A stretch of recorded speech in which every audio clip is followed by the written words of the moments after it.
The Secrets of Life with Subhas Agam.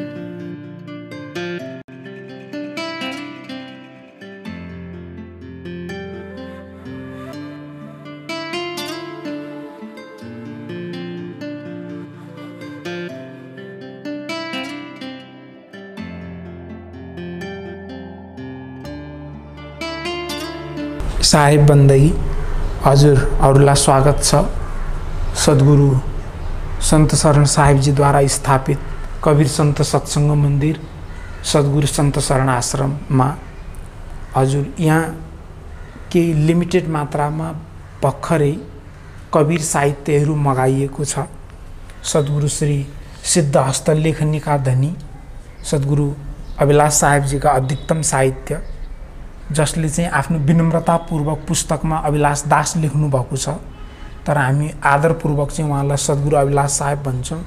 त्यसमा कबीर दर्शन, बीजक व्याख्या 2 खण्डमा, वेद क्या कहते हैं, रामायण रहस्य, कबीर कहत कबीर, संस्कार के महापुरुष, पंचग्रंथी, संत कबीर उनके उपदेश, पत्रावली, गीतासार, शंकराचार्य क्या कहते हैं, बुद्ध क्या कहते हैं, गृहस्थ धर्म, बीजक शिक्षा, ब्रह्मचर्य जीवन, संत वाणी, बीजक के रत्न लगायत लगभग सबै विधामा झन्डै 150 देखि 200 प्रकारका पुस्तक छन् र यी सीमित छन्।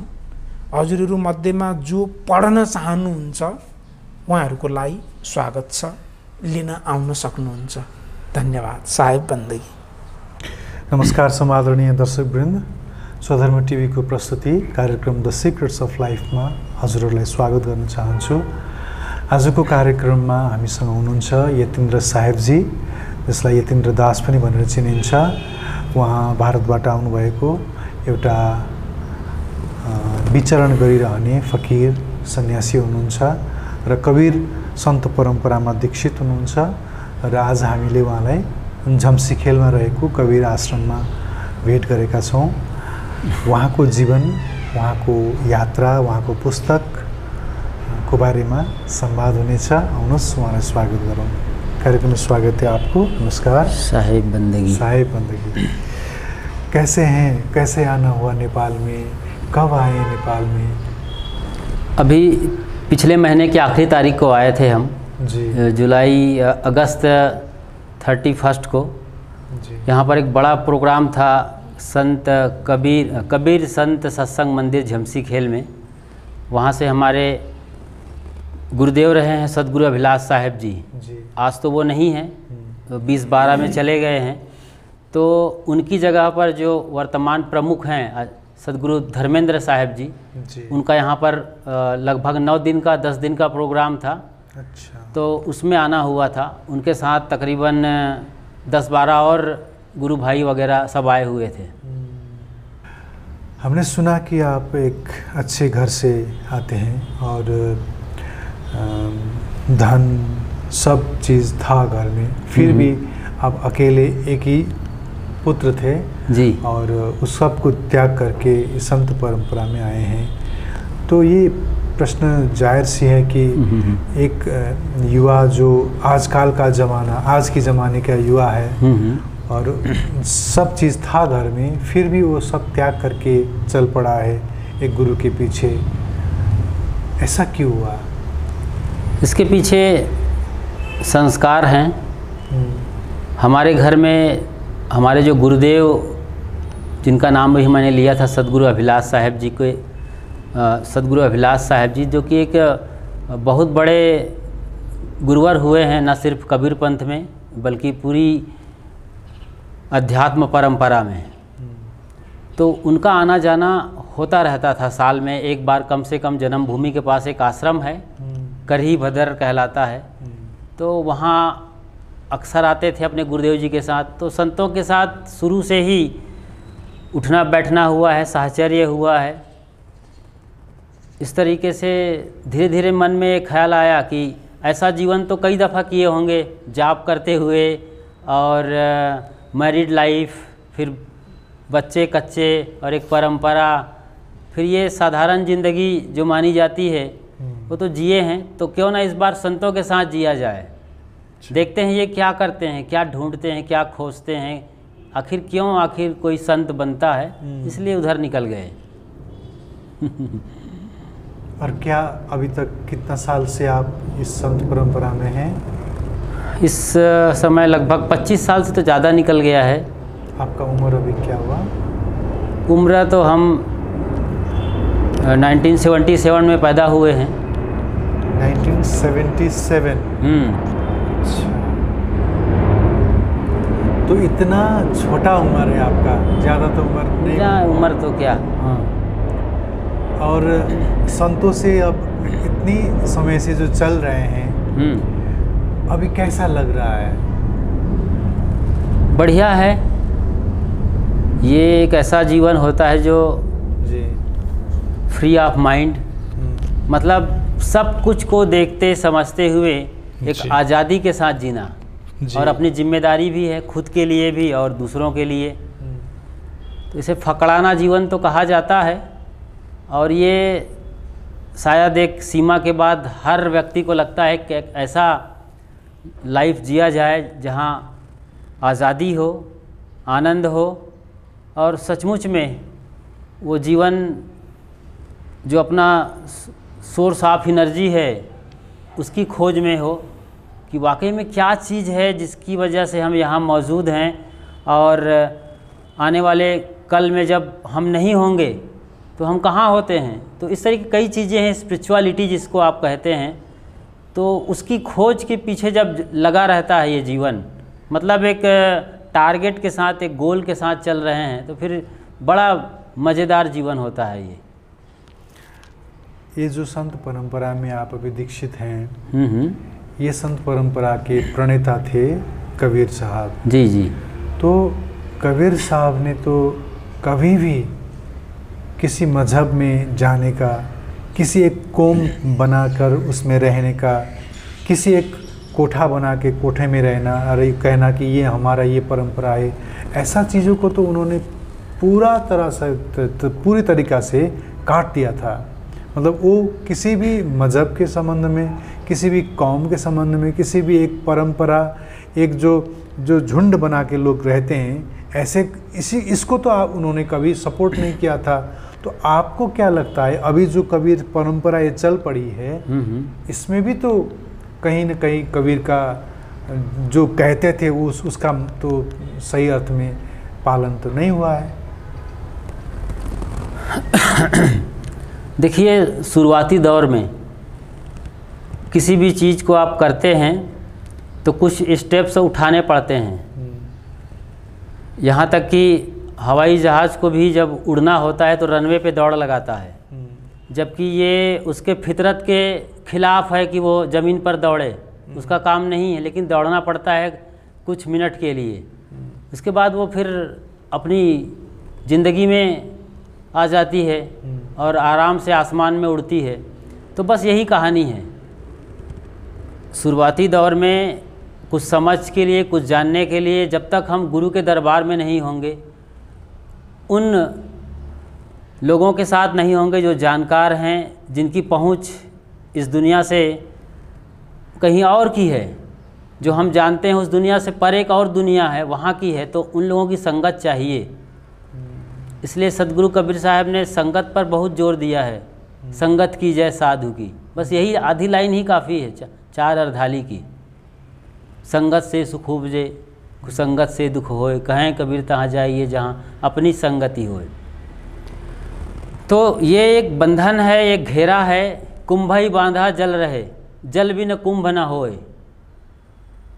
ये कहा है कि जो कुंभ है वो यानी कि मिट्टी का घड़ा, वो जल के सहारे बनता है, लेकिन वही जल फिर उसी घड़े में भी रहता है। तो एक दूसरे के साथ ये अनुन्याश्रित हैं। कल्पना नहीं कर सकते आप बगैर जल के घड़े की, और जब घड़ा ना हो तो उस जल को कहाँ रखेंगे आप? रखने का पात्र है वो घड़ा है। ऐसे ही है ये।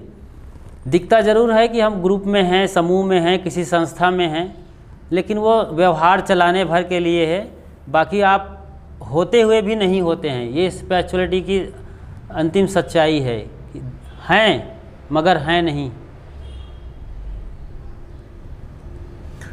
आपने कहा था कि आपके जहाँ पर जन्म हुआ था वहाँ पर कबीर आश्रम भी था, संत भी आते जाते थे और उनसे सत्संग वगैरह होता रहता था, और कहा कि संतों को देखकर, संतों की रहनी देखकर, संतों का उठना बैठना देखकर उस रहनी से आपको बहुत आकर्षण हुआ।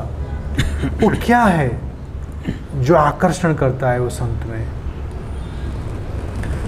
संत तो आते ही थे, मेरे ख्याल से साल में 1 या 2 बार बड़े फंक्शन होते थे। उनके अलावा, बड़े गुरुजनों के अलावा बीच में और भी लोकल संत जो स्थानीय संत हैं आसपास के आश्रम से, वहाँ आते थे। तो संत कभी कभार आते हैं, महीने में 1 बार या 6 महीने में 2 बार। लेकिन रही बात हमारी माँ की, तो मेरी माँ जो रही है वो बड़ी स्पिरिचुअल थी और हर चीज़ का ख्याल रखती थी। यहाँ तक कि जब मैं बड़ा हो रहा था तो उनकी नज़र मेरे पर थी कि इनके संस्कार कहीं गलत दिशा में ना जाएं, तो वो बराबर नज़र रखती थी और इशारों से, बातों से हमें सही तरीके से समझाती थी।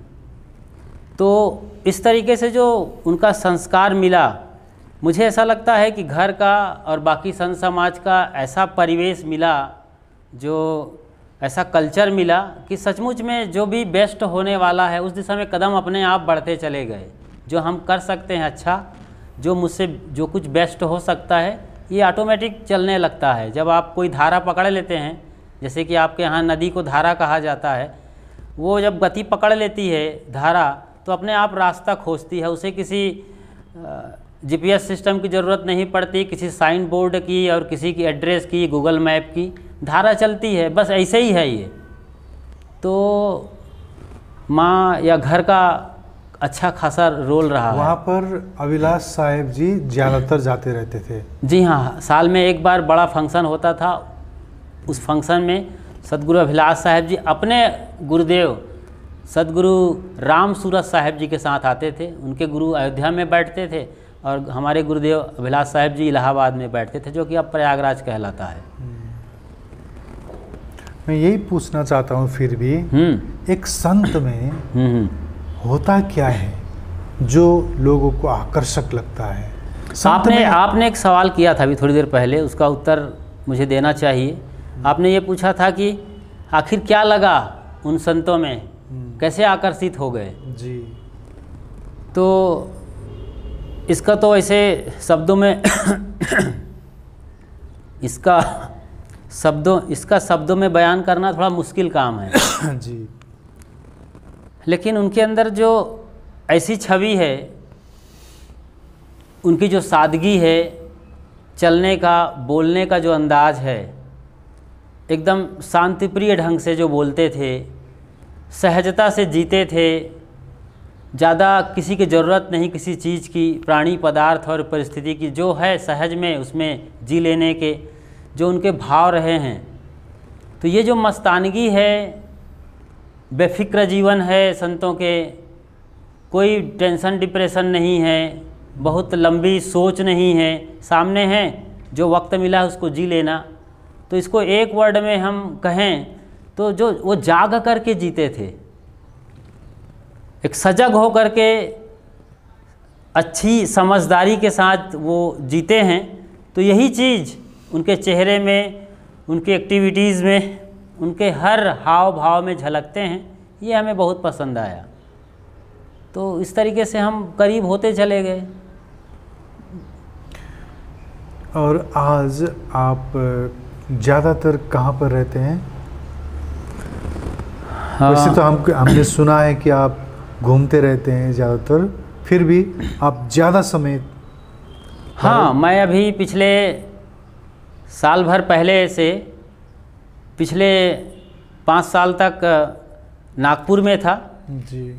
नागपुर में एक आश्रम में मैं रहता था बराबर। 5 साल अच्छा सा रहा। बाद में वहाँ कुछ ऐसी स्थिति बनी कि मुझे छोड़ देना अच्छा लगा और मैंने आसानी से छोड़ दिया है।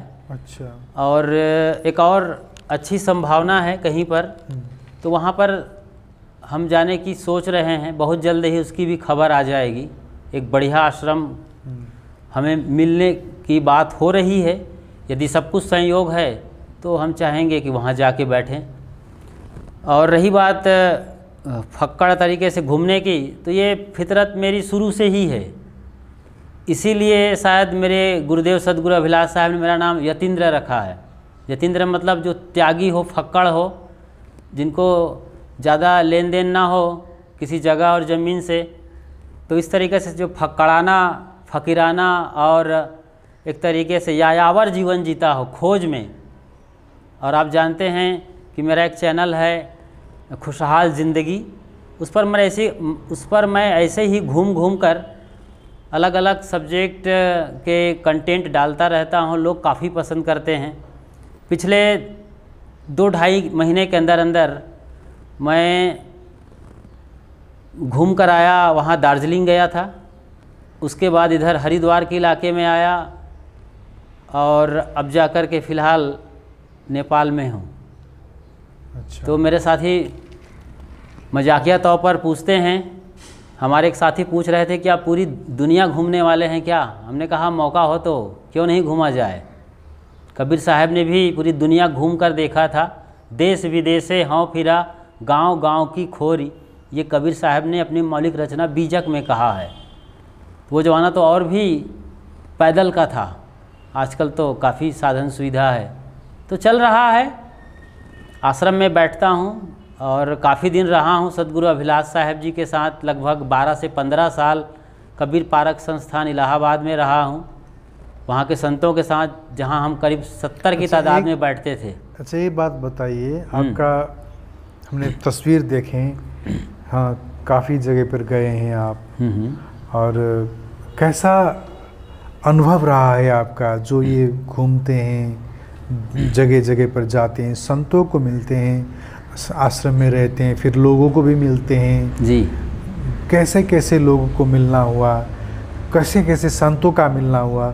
जैसे इसी परंपरा से ही संत तो नहीं मिलते होंगे, और भी संत परंपरा के संत मिलते होंगे। जब बिल्कुल ऐसे ही होता है। और मेरी सोच और खोज यही है कि यूनिक पर्सनालिटी से मिला जाए, जो अपनी जगह का अलग ढंग का इंसान हो, उनसे मिलना मुझे बड़ा अच्छा लगता है। इसीलिए मैं अभी 4 धाम की यात्रा करके आया। सबसे पहले हम यमुनोत्री गए, गंगोत्री गए, फिर केदारनाथ और बद्रीनाथ से लौटे हैं। तो वहाँ पर आमतौर पर तो मैं कबीर पंथ से हूँ, तो अपने कबीर पंथ के परंपरा के संत समाज में जाना, उनमें से जो ज़्यादा जानकार हैं, ज़्यादा एक्सपीरियंस फुल हैं, उनसे बात करता हूँ कबीर पंथ के बारे में, सदगुरु कबीर साहब के बारे में और अन्य विषयों पर भी। लेकिन अभी मैं देखा 4 धाम की यात्रा में, और उधर उस तरफ जहाँ मैं गया था दार्जिलिंग के इलाके में, वहाँ हमने बांग्लादेश बॉर्डर तक गए थे। वहाँ पर भी लोगों को मिला, बांग्लादेशियों से भी मिलना हुआ।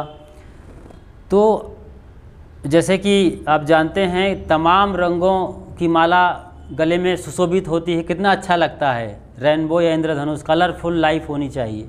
तो मैं इसी ख्याल से कोशिश करता हूँ कि उनकी ज़िंदगी से कुछ ऐसा निकालें खुद अपने लिए। जैसे कोई स्मरण हो आपको जो और कुछ संत परंपरा के कोई संत ने, कोई साधु ने, कोई फ़कीर ने कहा हो और आपका जहन में लगा हो, आहा कितना अच्छा बात कहा इस संत ने, ये तो हमारा ज़िंदगी को संवार देगा। कुछ ऐसे लाइनें, कुछ पंक्तियाँ कुछ याद है कोई संत ने कहा हुआ?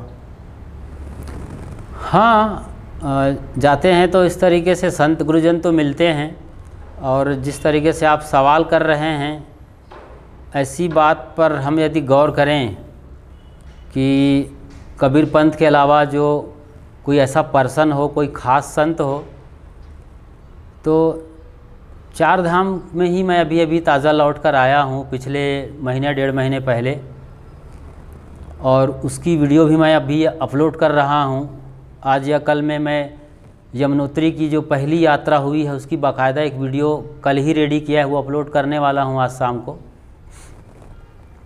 तो वहाँ पर जो लोकल संत मिले, उनसे मैंने बात किया, उनकी बातों को सुना, तो उनका यही कहना है कि सब प्रभु पर छोड़ दो, वो जो करेगा अच्छा ही करेगा।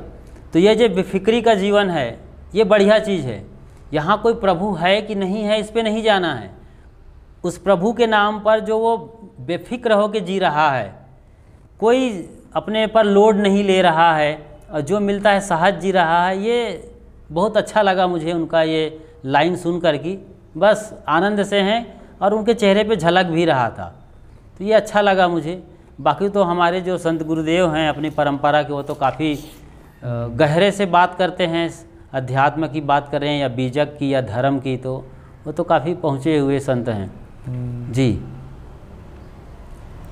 तो आपने एक पुस्तक भी लिखा है जी, उस पुस्तक के संबंध में कुछ बताइए। मेरी किताब का जो नाम है यानी पुस्तक का, वो फ़िलहाल तो खुशहाल ज़िंदगी है, लेकिन रियल में या एक्चुअल में उस किताब का नाम मौत की कहानी है। मौत पर या इस विषय पर मेरी पहले से ही गहरी रुचि है, तो मैं इस पर अक्सर लिखता रहता हूँ। कबीर पारक संस्थान जो कि हमारे गुरुदेव सदगुरु अभिलाष साहब की संस्था है, वहाँ से एक पत्रिका निकलती है क्वार्टरली मैगज़ीन पारक प्रकाश, उसमें मैं अक्सर लिखा करता था। तब लिखने का क्रेज़ उस वक्त ज़्यादा था, अब जब से यूट्यूब पे आए हैं तो लिखना कम हो गया है। तो खुशहाल ज़िंदगी और मौत की कहानी एक ही सिक्के के दो पहलू हैं। आप जब मौत को अच्छी तरीके से समझते हैं तभी खुशहाल हो सकते हैं।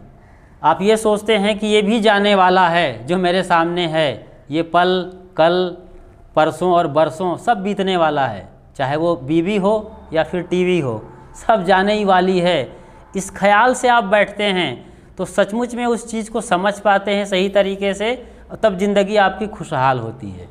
तो मरने से मेरा मतलब हुआ यहाँ पर अभी क्षण में बदल जाना। तो ये बताइए जी, मृत्यु को जानते कैसे हैं? मृत्यु से जानना क्या है? जाना क्या है मतलब जानना क्या है? हाँ, सीखना क्या है? सीखना क्या है, लर्निंग होनी चाहिए, ये पूछ रहे हैं आप। मौत पल प्रति पल की घटना है, अभी भी हो रही है। इकट्ठा 70 साल में होगा ऐसा नहीं है। एक दिया जलता है, बाती से तेल चढ़ता है और लौ बन करके वो वाष्पीभूत हो जाता है, आग में यानी सूरज में मिल जाती है। तो इसी तरीके से मौत भी लगातार हमारे साथ घट रही है। यदि हमें कहीं अंदाज़ा लगाएं एग्ज़ाम्पल के लिए कि हमें 10 करोड़ सांस मिली है, तो जन्म से लेकर अब तक एक एक सांस एक एक बूंद तेल का चूक रहा है। एक दिन आएगा जब तेल पूरा ख़त्म हो जाएगा। हम कहते हैं कि अभी अभी दिया बुझ गया, 1 घंटे से जल रहा था, ये साधारण बुद्धि है। लेकिन उसी को और गहराई से देखते हैं, मौत के तरीके से देखते हैं, रियलिटी से देखते हैं, तो दिया जब से जला है तब से बुझ रहा था। ऐसे ही हमारी ज़िंदगी है। तो इतना बड़ा सत्य को आप देख लेते हैं कि मैं मर रहा हूँ, ये रियलिटी है, ये कोई थियोरेटिकल बात नहीं है कि आप कहीं से सुने हैं, किताबों में पढ़े हैं इसलिए ये बात सही है। ये तो हो रहा है और पूरा अध्यात्म है आँख खोल करके देखना, जो जैसा है उसको वैसे ही देखना। ऐसा देखने की कला जिसको आ जाती है वो आदमी आध्यात्मिक है। केवल पूजा पाठ कर रहा हो तो वो धार्मिक हो सकता है, आध्यात्मिक नहीं, क्योंकि कर्म कांड में है, उसकी संभावना है आध्यात्मिक होने की, लेकिन आधी यात्रा पर है। तो एक लाइन में आपके सवाल का जवाब ये हुआ कि अभी और यही समझना है कि हम लगातार मर रहे हैं, और इसका अध्यात्म ये है कि वाकई में कोई चीज़ है जो नहीं मर रहा है। मुझे बचपन की यादें ज्यों की त्यों है, जबकि आप जानते हैं अच्छी तरीके से कि क्वांटम फिजिक्स के मुताबिक एक फिजिक्स में एक सब्जेक्ट है फिजिक्स, जहाँ पर ये क्वांटम का सिद्धांत होता है, वहाँ ये बताया जाता है कि जो हम परमाणु के समूह हैं, हमारा बॉडी जो है परमाणुओं का एक ढेर है। जैसे आपने देखा होगा यदि आपके यहाँ गणेश का फेस्टिवल होता है तो कंचा से गणेश बनाए जाते हैं, नारियल के लड्डू के गणेश बनाए जाते हैं। तो एक लड्डू, एक कंचा, एक नारियल, एक परमाणु है, उससे मिलकर गणेश बना है। तो हज़ारों करोड़ों की तादाद में हमारे शरीर से जो मॉलिक्यूल हैं या इलेक्ट्रॉन प्रोटॉन है वो निकल रहे हैं, लग रहे हैं, तो हम बिखरे हुए हैं, धुएं के जैसे है हमारा शरीर। सचमुच में साइंस के तरीके से देख पाएँ तो हमारा शरीर उड़ते हुए गुलाल की तरीके से है, धुएं की तरह। जैसे राख उड़ा दिया आपने चूल्हे से निकाल के, लकड़ी वाला राख, तो उस तरीके से हमारा शरीर है और ये लगातार बदल रहा है। 7 साल में वैज्ञानिक कहते हैं कि हमारे बॉडी के अंदर के सारे फंक्शन बदल जाते हैं। हाथ पैर के पहले बदलते हैं, फिर खोपड़ी का सबसे आखिरी में बदलता है। तो 7 साल में सारे परमाणु बदल जाते हैं। यदि मैं 70 साल का हूँ या कोई 70 साल का बूढ़ा है तो वह 10 दफ़ा बदल चुका है, लेकिन उसकी जो मेमोरी है वो नहीं बदलती है, वो वही की वही है। उसे अपने बचपन के 7 साल की ज़िंदगी अब भी याद है। तो कोई याद करने वाला है वो नहीं बदलता है।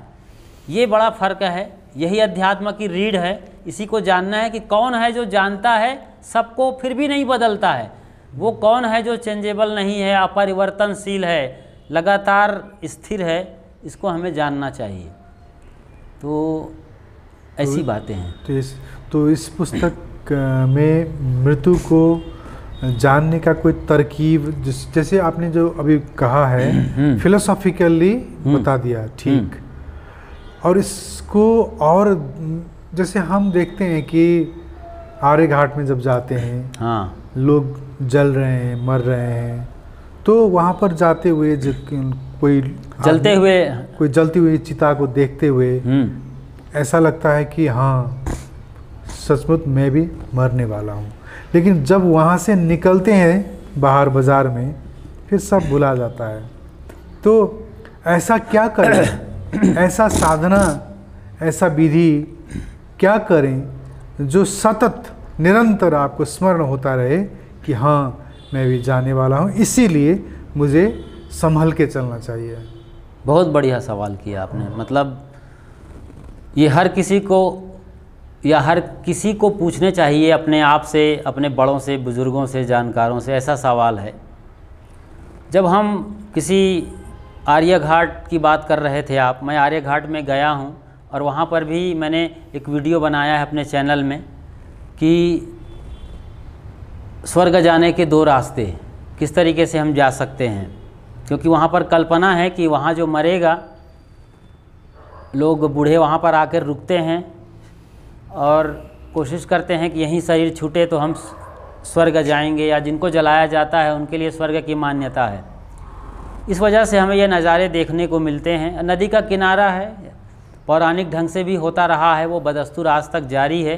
तो वहाँ पर जो हम देखते हैं कि हम व्यथित हो जाते हैं, हमें लगता है कल हमारे साथ भी यही होने वाला है, थोड़ा सा रुक जाते हैं, हमारी उत्तेजना कहीं ना कहीं खो जाती है। उस वक्त जो हम अग्रेसिव होते हैं वो ख़त्म रहता है उस टाइम।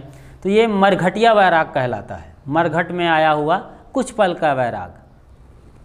अब इस सत्य को देखिए, अध्यात्म कुछ और नहीं है। जो भी सच है उसको आँख खोल के देखना। मैंने पहले भी कहा था कि जो भी सच है, चाहे वो आपके पत्नी के साथ रिलेशनशिप का हो सकता है या फिर पड़ोसी के साथ झगड़े का भी हो सकता है, इस सच को आप देखते हैं पल प्रतिपल, अभी और यहीं, तभी आप जान पाते हैं कि सचमुच में मौत क्या है और जीवन क्या है। आप जागे हुए होना होगा, मुझे भी, आपको। इसलिए सदगुरु कबीर ने अपनी मौलिक रचना बीजक में कहा है, संतों जागत नींद न की जाए। ऐ संतों, जागते रहो, नींद मत करो। नींद निशानी मौत की, क्या सोवे नर बावरे, बहुत सारे भजन हैं।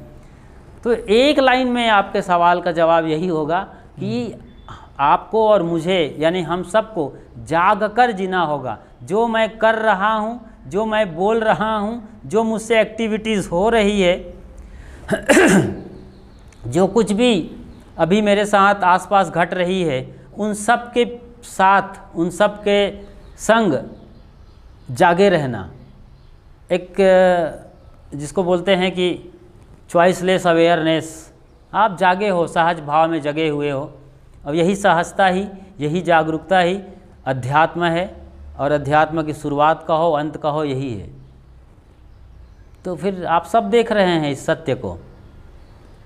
जब मौत आएगी और हमें पकड़ कर ले जाएगी, हिंदू मान्यता के अनुसार यमराज आते हैं भैंसे पर बैठकर और सोंटा लगाते हुए ले जाएंगे, कुछ नहीं कर पाएंगे। इसलिए आज जानना है आज जागना है। और यकीनन आज यदि आप जान कर जीते हैं, जी, जाग कर जीते हैं, तो आने वाला कल इतना सुहाना और खूबसूरत होगा जिसकी आप कल्पना नहीं कर सकते। इसीलिए तो अभी तो मैं 4 धाम गया, वहाँ पर देखा पूरा शिव का साम्राज्य है, हर हर शंभु ही चल रहा है हर जगह पूरा। और यहाँ भी आपके यहाँ शंभुनाथ हैं, आदिनाथ हैं और पशुपतिनाथ। अद्भुत है। ये यही बता रहा है, शिव को संहारक कहा गया है हिंदू परंपरा में। ब्रह्मा सर्जक हैं, विष्णु जी पालक हैं और शिव जिनको भगवान का दर्जा दिया गया है इन तीनों को, उनमें से शिव को संहारक कहा गया है, नाश करने वाला। तो इस सत्य को हम जानें, वो तो एक सिंबल हैं, कथा और कहानियों में न चले जाएं। शिव के चिन्ह जिसकी हम पूजा करते हैं उस पर अटक के न रह जाएं, उसके पीछे के सत्य को देखना चाहिए। और मैं अक्सर अपने सत्संग में, प्रवचन में और चैनल में कहता रहता हूं कि हमारा देश, खासतौर से भारत, और आप पड़ोसी देश तो नेपाल है, कभी तो हम एक थे ही, अलग अलग समझते भी नहीं थे, नाम अलग होने के बावजूद नेपाल भारत एक है, रिश्ते मजबूत हैं, परंपराएं रीति रिवाज एक हैं। तो मैं जो कह रहा था वो ये कि हम लोग परंपरा, रीति रिवाज, जो दस्तूर हैं और जो ट्रेडिशनल जो फेस्टिवल वगैरह हैं, इनके नाम पर हम कहीं भटक गए हैं, कहीं खो गए हैं। जो हमारे पुरखों ने इशारा किया है, उन इशारों में, उन प्रतीकों में उलझ गए हैं, उन इशारों में, उन प्रतीकों में उलझ गए हैं, उसके पीछे के सार सत्य को हम नहीं देख पा रहे हैं। एक एग्जाम्पल देता हूँ। आपके छोटे बच्चे होंगे, उनको ले जाइए छत पर और दिखाओ, देखो बेटा वो चाँद दिख रहा है, बड़ा सा चाँद निकला हो पूर्णिमा का, आप दिखाइए। बच्चों को चाँद से कोई ज़्यादा लेना देना नहीं है, आप उसके दादा हो, आपसे मतलब है, क्योंकि वो उंगली तो देखेगा लेकिन चाँद को नहीं। वो जानता है कि ये हाथ, ये उंगली मुझे यही टॉफ़ी, आइसक्रीम और तमाम मिठाइयाँ खिलाती है, तो वो यही देख लेता है, हाँ ये उंगली, दादाजी की उंगली बहुत अच्छी है, बहुत खुश हो गया। तो हम उंगली में अटक गए। यही हमारे पुरखों ने इशारा किया है सत्य के लिए, परम सत्य के लिए, जिसको आप भगवान कहते हैं, जो कि शंभुनाथ, आदिनाथ और तमाम नाथों के पीछे का सत्य है। वहाँ हम नहीं जा पा रहे हैं, केवल पूजा पद्धति, कर्म कांड, रीति रिवाज और इसी में बच्चों के खिलौने में उलझ गए हैं, कहना चाहिए। तो हम हिंदुस्तानी हो चाहे ये नेपाली, प्रतीकों और इशारों में उलझ कर रह गए हैं। ये हमारा बड़ा दुर्भाग्य है। इससे आगे कदम बढ़ाना होगा, कुछ अपना दिखाना होगा, दमखम भीतर का, वरना हम कोई बहुत नहीं कर पाएंगे। और हम लगता है कि मंदिर में प्रवेश करने से पहले चौखट में दम तोड़ के चले जाएंगे। आपने जो कहा कि प्रतीक के संबंध में, हमारा जो संस्कृति है, हमारा संस्कृति में सबको जगह दिया गया है, सब चीज़ का जगह है। मैं समझता हूँ आपके यहाँ कुकुर पूजा भी होती है, हाँ। बाकी परिंदों की भी पूजा होती है, हर चीज़ का मूल्य है यहाँ। नहीं, भारत में भी, नेपाल में भी जी, जहाँ पर भी देखिए सब चीज़ का एक जगह है। और साधना के संबंध में देखें तो साधना में भी, जैसे एक कोई है सात्विक साधना करना चाहता है, सात्विक साधनाएं भी है, और कोई तामसिक राजसिक साधना करते हैं, बिल्कुल वो भी साधना, हठ योग करते हैं सन्यासी लोग। देखिए, तो विभिन्न प्रकार के साधना के विधियां उपलब्ध हैं, बिल्कुल, और हर विधि से होकर लोग पहुंच रहे हैं। जैसे अगर आप रामकृष्ण परमहंस का उदाहरण लें तो उन्होंने भक्ति का भी प्रैक्टिस किया था, सखी भाव का भी प्रैक्टिस किया था, और इतना किया था कि उनके स्तन से दूध आते थे और उनको मासिक धर्म होता था सखी भाव का साधना करते समय। और हठ योग और विभिन्न योगों से भी गुजरे हुए थे। और उन्होंने कहा था कि एक ही ऐसे योगी हुए हैं भारतवर्ष में जिन्होंने कहा था कि हाँ, सब मार्ग से होकर जाया जा सकता है। तो इस उदाहरण को देखते हुए अगर देखा जाए तो हर मार्ग का अपना एक उद्देश्य है। कोई आदमी सात्विक है तो सात्विक मार्ग से चला जाए, और कोई राजसिक है, तामसिक है तो तामसिक मार्ग से चला जाए। फिर कैसे कहा जा सकता है कि प्रतीकों में उलझे हुए हैं? क्योंकि हर आदमी का अपना अपना मार्ग है, अपना अपना मतलब उसका एक प्रारब्ध है और उसी प्रारब्ध के हिसाब से वो साधना कर रहा है।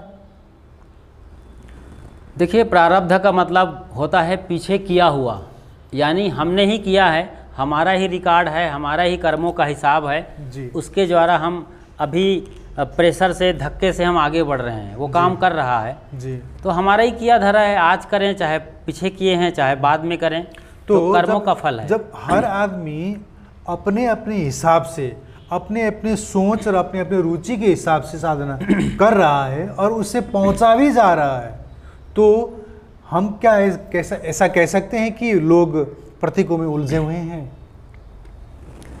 ज़रूर। कैसे, क्यों? देखिए, आपका बेटा होगा, अभी कितने बरस का है? नहीं, अभी मेरा बच्चा ही नहीं है। चलिए माफ़ करिए। कोई बात तो यदि हम कल्पना करें, जैसे एक KG1 में या फर्स्ट क्लास में बच्चा जाता है जी। KG1 वाला तो कुछ जानता कम ही है, फर्स्ट क्लास में जो प्राइमरी स्टेज में है वो बच्चा जाता है और लगातार 6 महीने तक पढ़ता है A फॉर एप्पल जी। वो समझ जाता है कि रियल एप्पल क्या है, अच्छी तरीके से समझ जाता है कि एप्पल क्या चीज़ है। वो जो एप्पल की फ़ोटो है वो एप्पल नहीं है, उसको मालूम पड़ गया ये कागज़ पर रंग है, क्लियर हो गया उसके लिए। ए लेटर है वो भी एप्पल नहीं है, APPLE ये वर्ड है वो भी एप्पल नहीं है, तो एप्पल क्या है? तो बच्चा जानता है कि जो मेरे दादा दादी मम्मी पापा बाज़ार से ख़रीद के लाते हैं रियल एप्पल नेपाली, वो मैं खाता हूँ, मिठास लगती है, तृप्ति मिलती है, एक अलग अनुभूति होती है, एनर्जी मिलती है, तो रियल एप्पल वो है। लेकिन अध्यात्म के नाम पर जो धर्म चल रहे हैं, धर्म के नाम पर जो कर्म कांड चल रहे हैं ना, वहाँ पर आदमी 25-30 साल से A फॉर एप्पल में ही उलझा रह जाता है।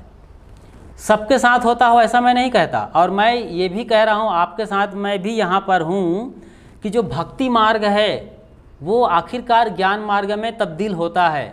भक्तिवान आदमी ही ज्ञान की दिशा में चलते हैं, आगे जा कर के उस परम सत्य को, जो भक्ति के परम रूप हैं, वहाँ पर पहुँचते हैं। तो भक्ति पहली सीढ़ी है, क्योंकि यहाँ कुछ भी जानने की ज़रूरत नहीं है, सरेंडर, समर्पण है। आप जो भी जानते हैं उसको भी वहाँ न्यौछावर कर दीजिए, कुर्बान कर दीजिए उनके चरणों में, चाहे वो तस्वीर हो किसी भगवान की, किसी देवी की, भवानी की, या मंदिर में कोई मूर्ति हो, या कोई पत्थर ही क्यों ना कहीं पर किनारे पर पेड़ के नीचे रंग रोगन लगाकर रख दिया गया हो, तो एक भाव वहाँ पर आप रख देते हैं। अक्सर हम देखते हैं श्रद्धालु जो आस्थावान लोग होते हैं वहाँ पर भी अगरबत्ती करते हैं, दिया जलाते हैं, नारियल श्रीफल फोड़ करके अपना जो कुछ है वो समर्पित कर देते हैं, और कई दफ़ा तो बगैर मांगे ही निकल जाते हैं। हमारे पुरखे कभी नहीं मांगते थे, वो ऐसे ही करते थे, हाथ जोड़ते थे, जो हमको मिला है अहो भाग्यशाली हैं, गदगद हैं हम, आपने इतना दिया है कि मैं क्या कहूँ उसके लिए, मेरे पास शब्द है ना भाव हैं, वो ऐसे ही गदगद हो जाते थे। आज हम में से अधिकतम लोग मांगने वाले हो गए हैं।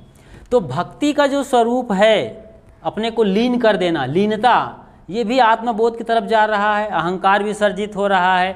केंद्र में आप नहीं हैं, आप एक तरीके से ना कुछ की स्थिति में आ रहे हैं, उसको नो माइंड कह सकते हैं, अमनी भाव है, अमनी दशा है, क्योंकि मन का ही सारा झगड़ा है, चाहे वो कर्मकांड हो, धर्म हो या फिर अध्यात्म, मन का सारा जोर सब जगह चलता है। जब तक मन से पार नहीं जाएंगे तब तक उसे कुछ भी नाम न दें, अनाम रखें, वहाँ तक हम पहुँच सकते हैं। तो आप ये सही कह रहे हैं कि लोग कैसे उलझ गए हैं, जबकि उनका वही मार्ग उन्होंने सीखा है, उसमें आगे जा रहे हैं। हाँ, ज़रूर जाते होंगे, लेकिन आम तौर पे देखा जाता है कि लोग कार्बन काफ़ी ज़्यादा करते हैं। कुछ लोग होते हैं जिनके अंदर त्वरा है, ऊर्जा है, एनर्जी है, कुछ बढ़ने की, कुछ आगे टॉप पर जाने की। अब देखिए यहाँ पर सगरमाथा है, माउंट एवरेस्ट, उसको कितने लोग टच करते हैं, बिरले बिरले। होड़ भले लग गई आज के ज़माने में, तमाम सुविधाएं आ गई हैं, लेकिन वो भी गिनती के उंगलियों में गिने जाने लायक है। तो इसी तरीके से अधिकतम लोग केवल रीति रिवाज परंपरा को निभाते हैं। मैं एक कह रहा था कि प्राइमरी स्टेज में ही चले जाते हैं। स्कूल का प्राइमरी क्लास का बच्चा तो समझ गया है कि असली एप्पल क्या है, लेकिन यहाँ धर्म के नाम पर जो ख़ास तौर से कर्मकांड में हैं, मुझे तो ऐसा लगता है कि वो रियल एप्पल को नहीं समझ पाते हैं, तस्वीर के एप्पल में ही रह जाते हैं और उसकी ही पूजा करते रह जाते हैं। मैं एक लाइन में और कहूँ तो पहाड़ पे यदि 100 सीढ़ी है मंदिर में जाने के लिए, तो वो पहली या दूसरी तीसरी सीढ़ी को ही साफ़ सुथरा करते रह जाते हैं। कोई होगा उनमें से भी कोई दमदार, कोई अद्भुत त्यागी और समझदार रियल भक्तिवान कि ऊपर भगवान को नीचे उतर कर सीढ़ी तक आना हो जाता हो। ये कभी कभार की घटना है, वरना लोग, और कहीं ना कहीं यहाँ पर डर और भय भी काम करता है। लोग डर के मारे, भय की वजह से कुछ भला हो जाए, हमारा अनिष्ट न हो जाए, इसलिए मतलब दिखावा भक्ति कहते हैं इसको। दिखावा भक्ति करने वाले तो बहुत पीछे रह जाएंगे इन चीज़ों में। तो मैं ये कहना चाहूँगा, आप जो पूछने के पहले एक लाइन में समअप करता हूँ इस बात को, कि आप कुछ भी हो, कहीं भी हो, आपको ये चाहिए कि आप वो काम जाग के करो। चाहे जो भी पूजा कर रहे हैं, जो भी कर्म कांड कर रहे हैं, उसको पूरी सजगता के साथ सवाल करते हुए, जागते हुए, जीते हुए करिए, तो आप जरूर ग्रो करेंगे। अगला कदम उठेगा, आप दूसरी तीसरी सीढ़ी में 99 सीढ़ी तक भी जा सकते हैं और मंदिर में भी प्रवेश कर सकते हैं। परमात्मा से मिलन, स्वयं से मिलन। जी, बहुत अच्छा आपने कहा कि जाग कर करना चाहिए। तो अगर आप जब आप बोल रहे थे तो लोग को यही प्रश्न आ सकता है कि जागना कैसे है और जाग के करना कैसे है। जागना कैसे है, इसके लिए कोई मेथड या विधि नहीं है कि जागना कैसे हुआ जाए। बस अपने बाहर और अंदर जो कुछ भी हो रहा है, जैसे मन में विचार चल रहे हैं, मैं यहाँ बोल रहा हूँ तो बोलते बोलते ये भी सोच सकता हूँ कि क्या नाम आपका? सुभाष जी कहीं अगला सवाल बीच में टोक ना दे, या अगला सवाल क्या करने वाले हैं। तो ये डबल माइंड चल रहा है मेरा, डबल एरो माइंडेड हो गया मैं, है ना। एक तो मैं जवाब भी दे रहा हूँ, दूसरा सवाल पर भी सोच रहा हूँ कि क्या पूछने वाले हैं। तो ऐसा नहीं होना चाहिए। बस उनका जो सवाल है उसका हमें आंसर देना है। ये जागे हुए चित्त का लक्षण है। तो आप जो भी कर रहे हैं, हाथ से कुछ कर रहे हैं, या आप रसोई में पका रही हैं, मान लो आप खाना बना रही हैं, भोजन बना रही हैं, या आप किसी ऑफिस में काम कर रहे हैं, खेत में हैं, फैक्ट्री में हैं, तो वो जो करते हैं वो करिए। आप जो जॉब मिली है या जो आपका काम आपको मिला हुआ है, उसके साथ ये भी देखना है कि इस काम को करते वक्त मेरे भीतर क्या विचार चल रहे हैं। ये जागने का पहला लक्षण है। आप शरीर से भी कर रहे हैं होशपूर्वक, और अंदर विचारों के प्रति भी सजग हैं कि मैं क्या कर रहा हूँ। तो जागने का मतलब होता है उस काम को होशपूर्वक करते रहना। ठीक है, कर रहे हैं, भूल गए, कहीं और चले गए, भोजन कर रहे हैं, कहीं और बाज़ार की याद आई और जूता खरीदने चले गए, किसी और ऐसे ही काम में चले गए, फिर याद आया अरे मैं तो रोटी सब्जी खा रहा हूँ, फिर वापस आ गए। तो ऐसे बार बार आपको जागने की दिशा में सोचना होगा। केवल ध्यान में बैठकर ही नहीं जागना है, समाधि या ध्यान या इस अवस्था में, इस पोस्चर में बैठकर समाधि के नहीं, आप कभी भी जाग सकते हैं, कुछ भी करते हुए स्वयं के प्रति होशपूर्ण होना। क्योंकि आप जानते हैं आप न तो शरीर हैं और न ही मन है। शरीर तो दिखता है, मन जिसकी वजह से सोच विचार करते हैं, क्रिया विधि होती है, लेकिन शरीर और मन के पीछे कोई और है जिसको दृष्टा और साक्षी कहते हैं। वो आप हैं रियल में। कोई है, नाम मत दीजिए, नाम लेने में बड़ा झगड़ा होता है, नाम मत दीजिए। तो कोई है जिसकी सत्ता से मैं बोल रहा हूँ और उसकी सत्ता से आप देख रहे हैं आँखों के जरिए। आँख सिर्फ खिड़की है। तो उसको मतलब उसका काम ही है, उसको चेतन आत्मा कहते हैं, जो देखने वाला भीतर बैठा है, सुनने वाला भीतर बैठा है। उसकी सत्ता से मैं बोल रहा हूँ, उसकी सत्ता से आप देख रहे हैं। उसका काम ही है जागना और जगाना। जैसे माचिस का काम है जलना और जलाना, तो उसका काम है जागना और जगाना। तो ये तो आपको गॉड गिफ्टेड कहिए, चाहे कुदरत का कहिए, सब ऑलरेडी मिला हुआ है कि आपको क्या करना है। जागना बहुत स्वाभाविक क्रिया है, तो आपका मूल गुणधर्म है जागे हुए। जी हाँ, यहाँ तक कि आप रात में गहरी नींद में भी जागे रहते हैं। वो नहीं सोता, शरीर सोता है। जी, बहुत अच्छा। आप कबीर की परंपरा से आते हैं। हाँ। तो हम कबीर आश्रम में रहकर ये अंतर्वार्ता कर रहे हैं, तो जाहिर सी बात है कि कबीर पे भी कुछ सत्संग किया जाए। क्यों नहीं। कबीर के संबंध में जो ये कला आर्ट जो हमारे पीछे लगा हुआ है, जी जी, लोग भी बहुत देर से देख रहे होंगे, तो इनको भी सोच आ रहा होगा कि इसमें बताया क्या जा रहा है। हम इसी से शुरू करते हैं। देखिए, कबीर जो कबीर पंथ है वो संतों के सम्राट कहे जाने वाले सदगुरु कबीर साहिब के नाम पर है जी। वो आज से तकरीबन 600 बरस पहले हुए हैं। काशी में जन्म लिए थे संत कबीर, जिनको पूरी दुनिया कहती है। और कहत कबीर सुनो भाई साधो, ये रिंगटोन भला कौन नहीं सुना होगा। ये मोबाइल का रिंगटोन नहीं है, बल्कि जो स्पिरिचुअल लोग हैं उनके दिल का रिंगटोन है। तो उनकी ही परंपरा में आज से तकरीबन 200 साल पहले हमारे एक बड़े संत हुए हैं सदगुरु विशाल देव जी। ये जहाज का सीन है और ये जो सागर दिख रहा है इसे भवसागर कहते हैं। भवसागर का मतलब होता है जगत का जंजाल। जो भी हम तकलीफ़ दुख झेल रहे हैं ये भवसागर है। यहाँ हर तरह के जन्म से लेकर मरते दम तक दुख पीड़ा हताशा निराशा का खेल चलता रहता है। इससे बाहर निकलने के लिए सदगुरु विशाल देव ने ये भवयान बनाया है। भवयान मतलब भवजाल से बाहर निकालने वाला यान। उनकी रचना का नाम भी भवयान है, जहाँ उन्होंने ज्ञान वैराग और बाकी सभी चीज़ों पर जो कि आदमी को मुक्त करने के लिए काफ़ी है, सभी विषयों पर बात किया है। ज्ञान वैराग भक्ति कर्म धर्म और जो भी आप सोच सकते हैं, धर्म अध्यात्म और कर्मकांड के सभी विषयों को लेकर उन्होंने बनाया है। और कैसे पार हुआ जा सकता है वो उस किताब में है। तो उसी किताब को एक रूप दिया गया है यहाँ पर एक चित्रकार के द्वारा कि सदगुरु बैठे हैं, वो खेवैया हैं, झंडे पर उनका नाम भवतारक लिखा हुआ है। यदि हम सदगुरु का संग करते हैं तो फिर वो हमारा बेड़ा पार करते हैं। संत सहायक जीव के संत ही पार लगाए, औरण से यहाँ होए नहीं जो भ्रम भूल भगाए। ये सदगुरु की ही रचना है। तो ये चित्र यही बता रहा है कि संसार आपका पीछे छूट जाता है, घर द्वार और बाकी चीज़ें, क्योंकि इसको आज आप जानबूझ करके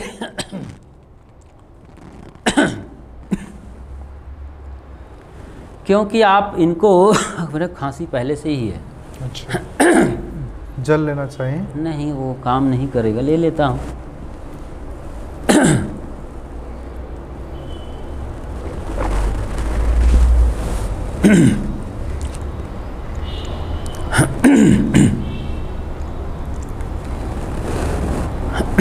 क्योंकि जो संसार है जगत है वो छूट ही रहा है, रियलिटी है।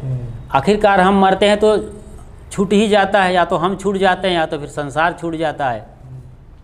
तो सदगुरु यही कहते हैं कि कमल पत्र हैं संत जन रहे जगत के माही, बालक केरी धाय जो आपन जानत नाही। मतलब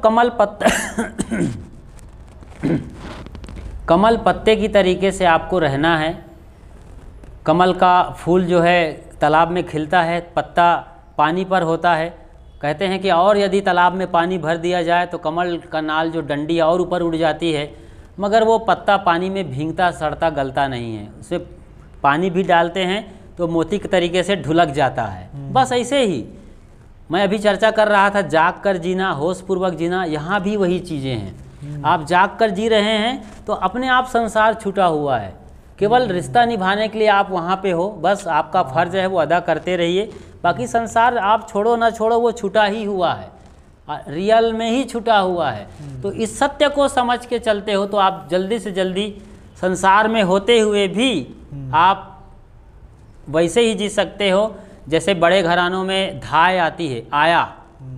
हाँ। वो पूरा परवरिश करती है नन्हे बच्चे की। हाँ। उसको पगार मिलता है महीने भर का अच्छा खासा, और वो अपना भी दूध पिलाती है यदि दूध उसको आ रहा है तो, पूरी परवरिश जी जान लगा देती है। लेकिन जब उसका कोर्स पूरा होता है तो फिर वो पलट के बच्चे को नहीं देखती है। यही है, एक कोर्स हमारा भी होना चाहिए।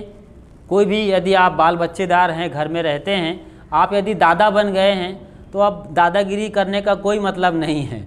आप तो राम भजन करिए, अपना फर्ज ज़रूर निभाइए। दादा हो, आप ग्रैंडफादर हैं, तो आपको कोई पूछते हैं एक्सपीरियंस आपका है वो दीजिए, बाकी हस्तक्षेप मत करिए। घर में बच्चे संभाल रहे हैं, बहू बेटे समझदार हैं, वो घर नहीं चलाएंगे अच्छी तरीके से, क्योंकि उनको जीना है।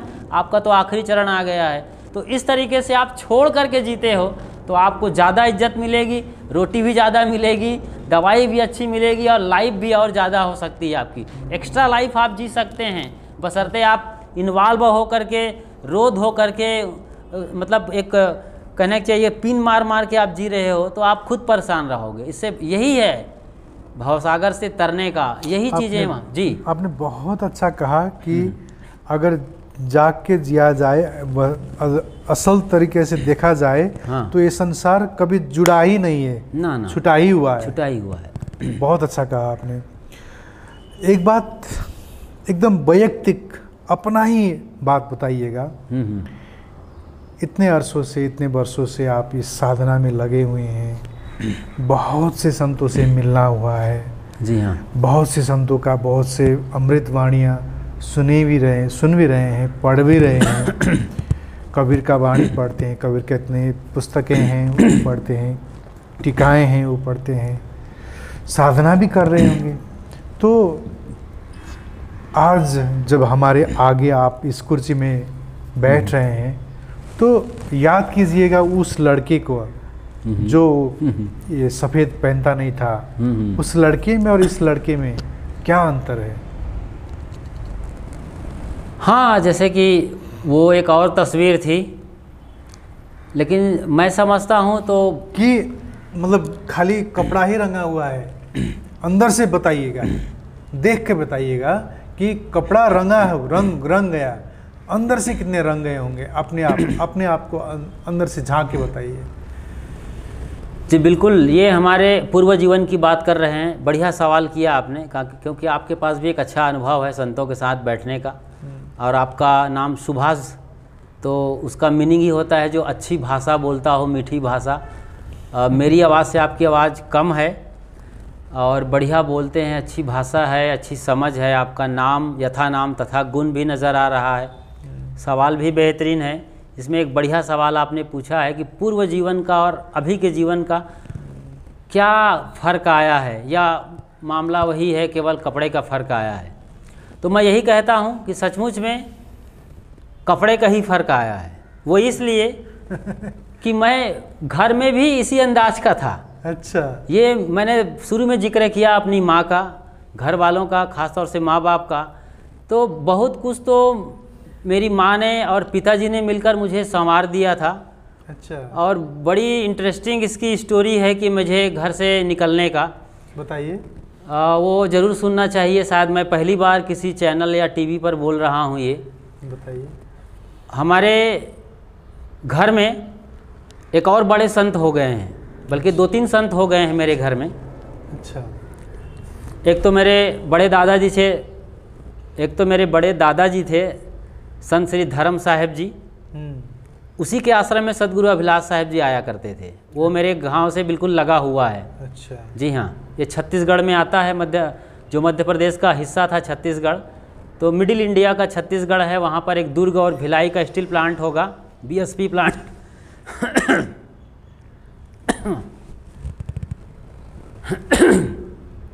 तो BSP प्लांट आप जानते हैं।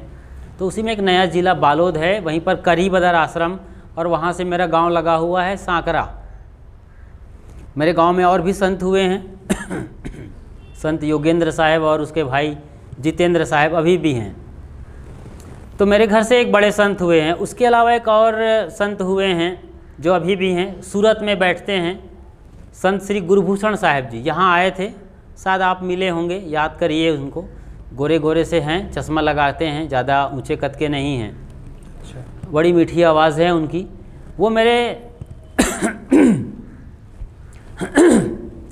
सगे मामा के लड़के हैं।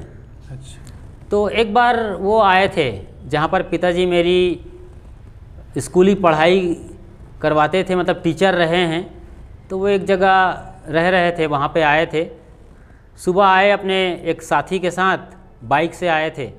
और वो उस वक्त अयोध्या में रहते थे, तो फिलहाल उस तरफ आए हुए थे छत्तीसगढ़ में, और शाम को निकल गए।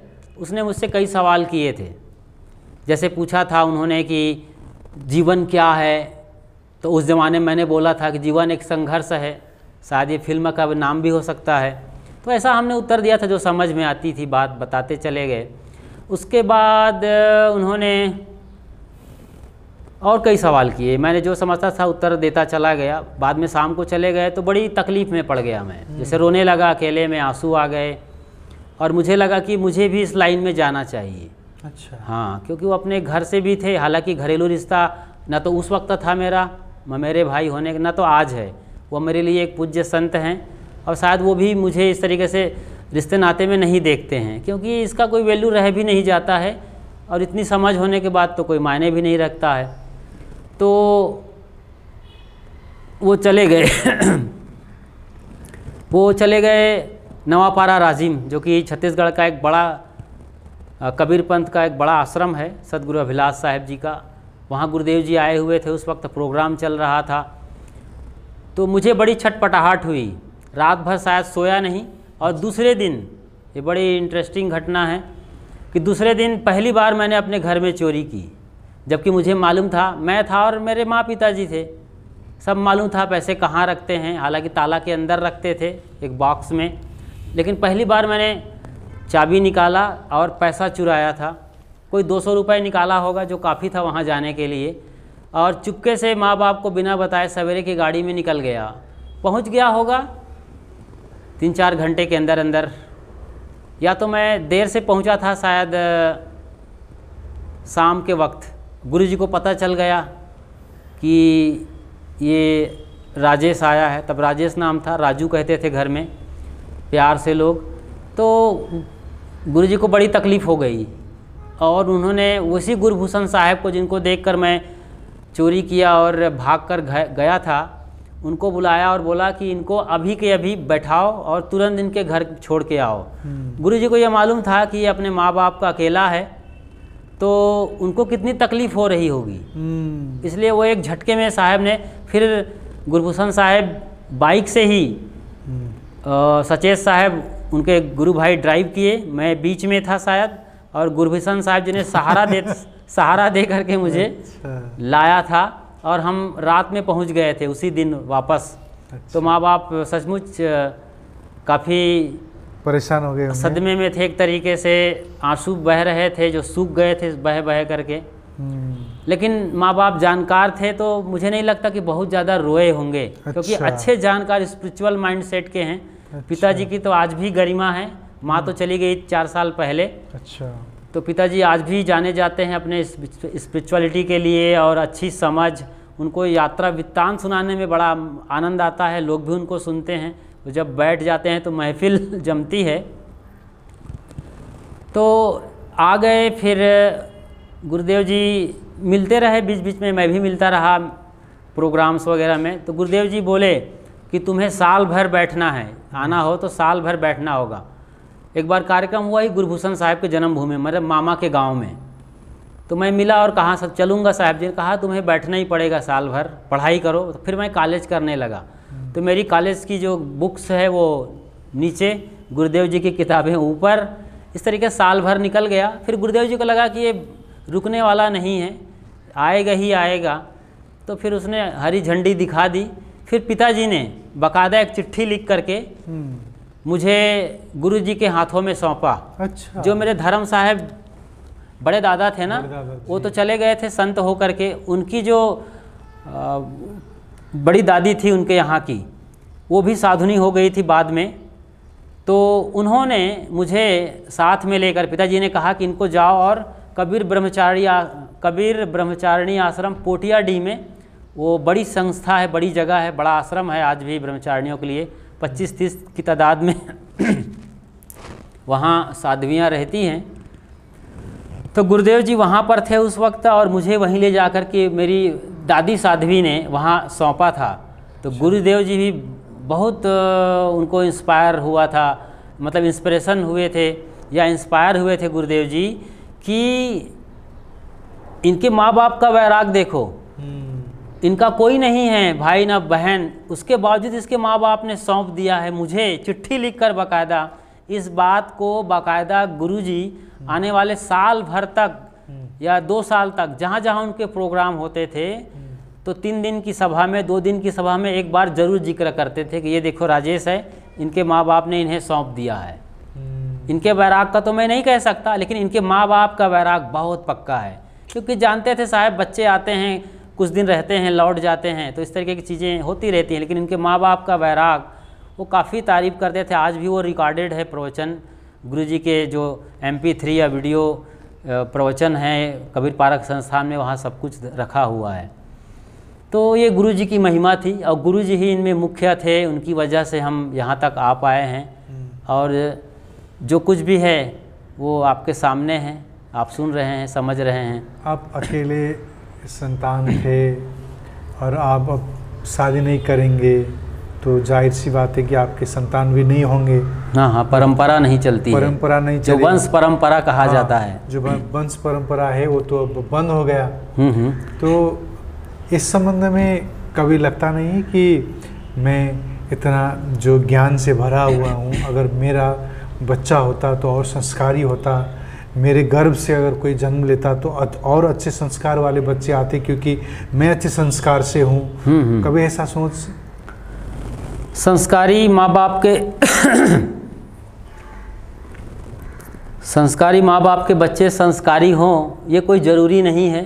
हाँ, बेहद ज़्यादा संभावना हो सकती है कि ऐसा ही होना चाहिए, ऐसा ही होगा, हो सकता है।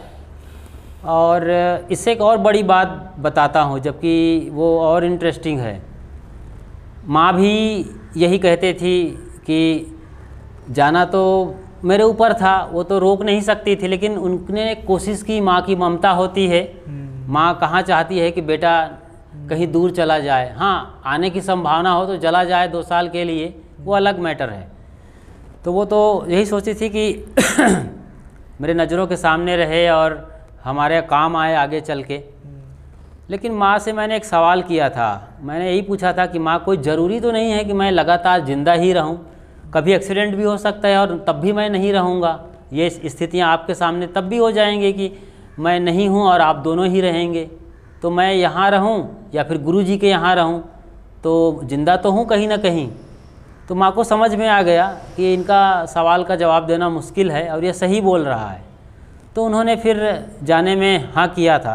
तो ये जो आपने सवाल किया है कि काश उस तरीके रहते, बच्चे भी संस्कारी होते, एक परिवार होता, तो ऐसा कुछ भी नहीं है। हो सकता है उससे हमारे 1-2 बच्चे आते, लेकिन अभी जो मेरे साथ जुड़े हैं तमाम बच्चे हैं, और उन बच्चों की उम्र किसी की 75 साल की भी है, किसी की 85 है, कोई 65 है। तो हर उम्र के लोग जुड़े हैं। वे मेरे लिए बच्चे ही हैं जो मुझे मानते हैं, फॉलो करते हैं, समझते हैं, पूछते रहते हैं, अपने घर बुलाते हैं, पूजते हैं, पूछते हैं। तो ये ज़्यादा बड़ा फैलाव है, इससे ज़्यादा बड़ा हम कुछ कर पा रहे हैं, शायद वहाँ लिमिटेड कुछ कर पाते हम।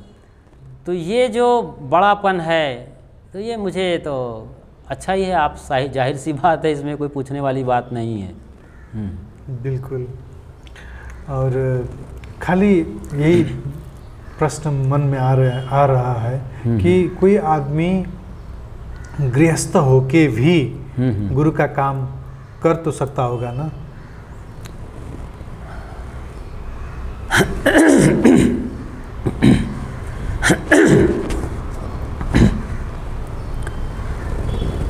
बिल्कुल संभव है, बल्कि अच्छा मजबूत आदमी चाहिए, भीतर का मजबूत आदमी चाहिए तो निभा सकता है।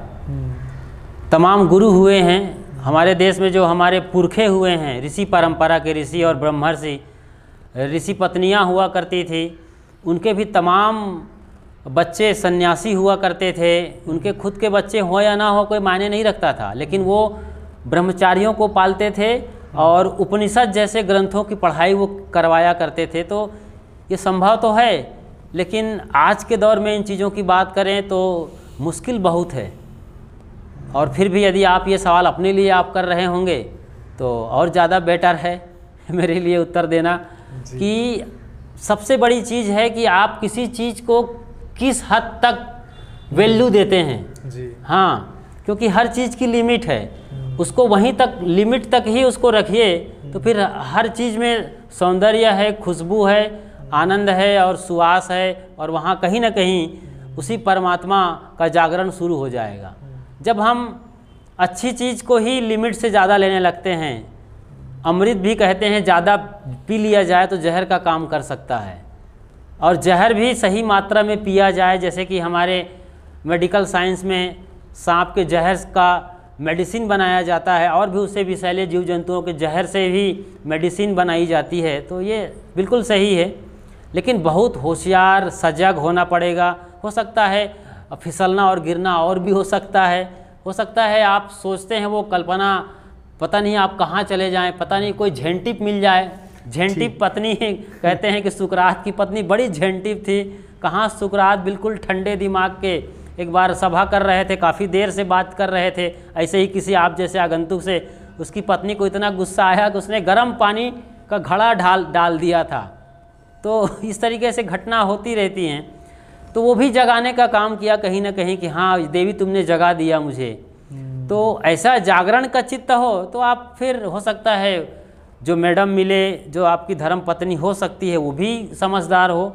बहुत लोग इस तरीके से सोचते हैं, ऐसा जीवन जीना चाहते हैं आज। तो हम तो चाहते हैं कि ऐसा भी जी करके देख लो, जी लो तो और बेहतर है, और आप अपना भी भला करिए, समाज का भी भला करिए। संभव है, निर्भर करता है आपकी सोच कितनी गहरी है, समझ कितनी खुली हुई है, और सजग कितने बड़े पैमाने में हैं आप।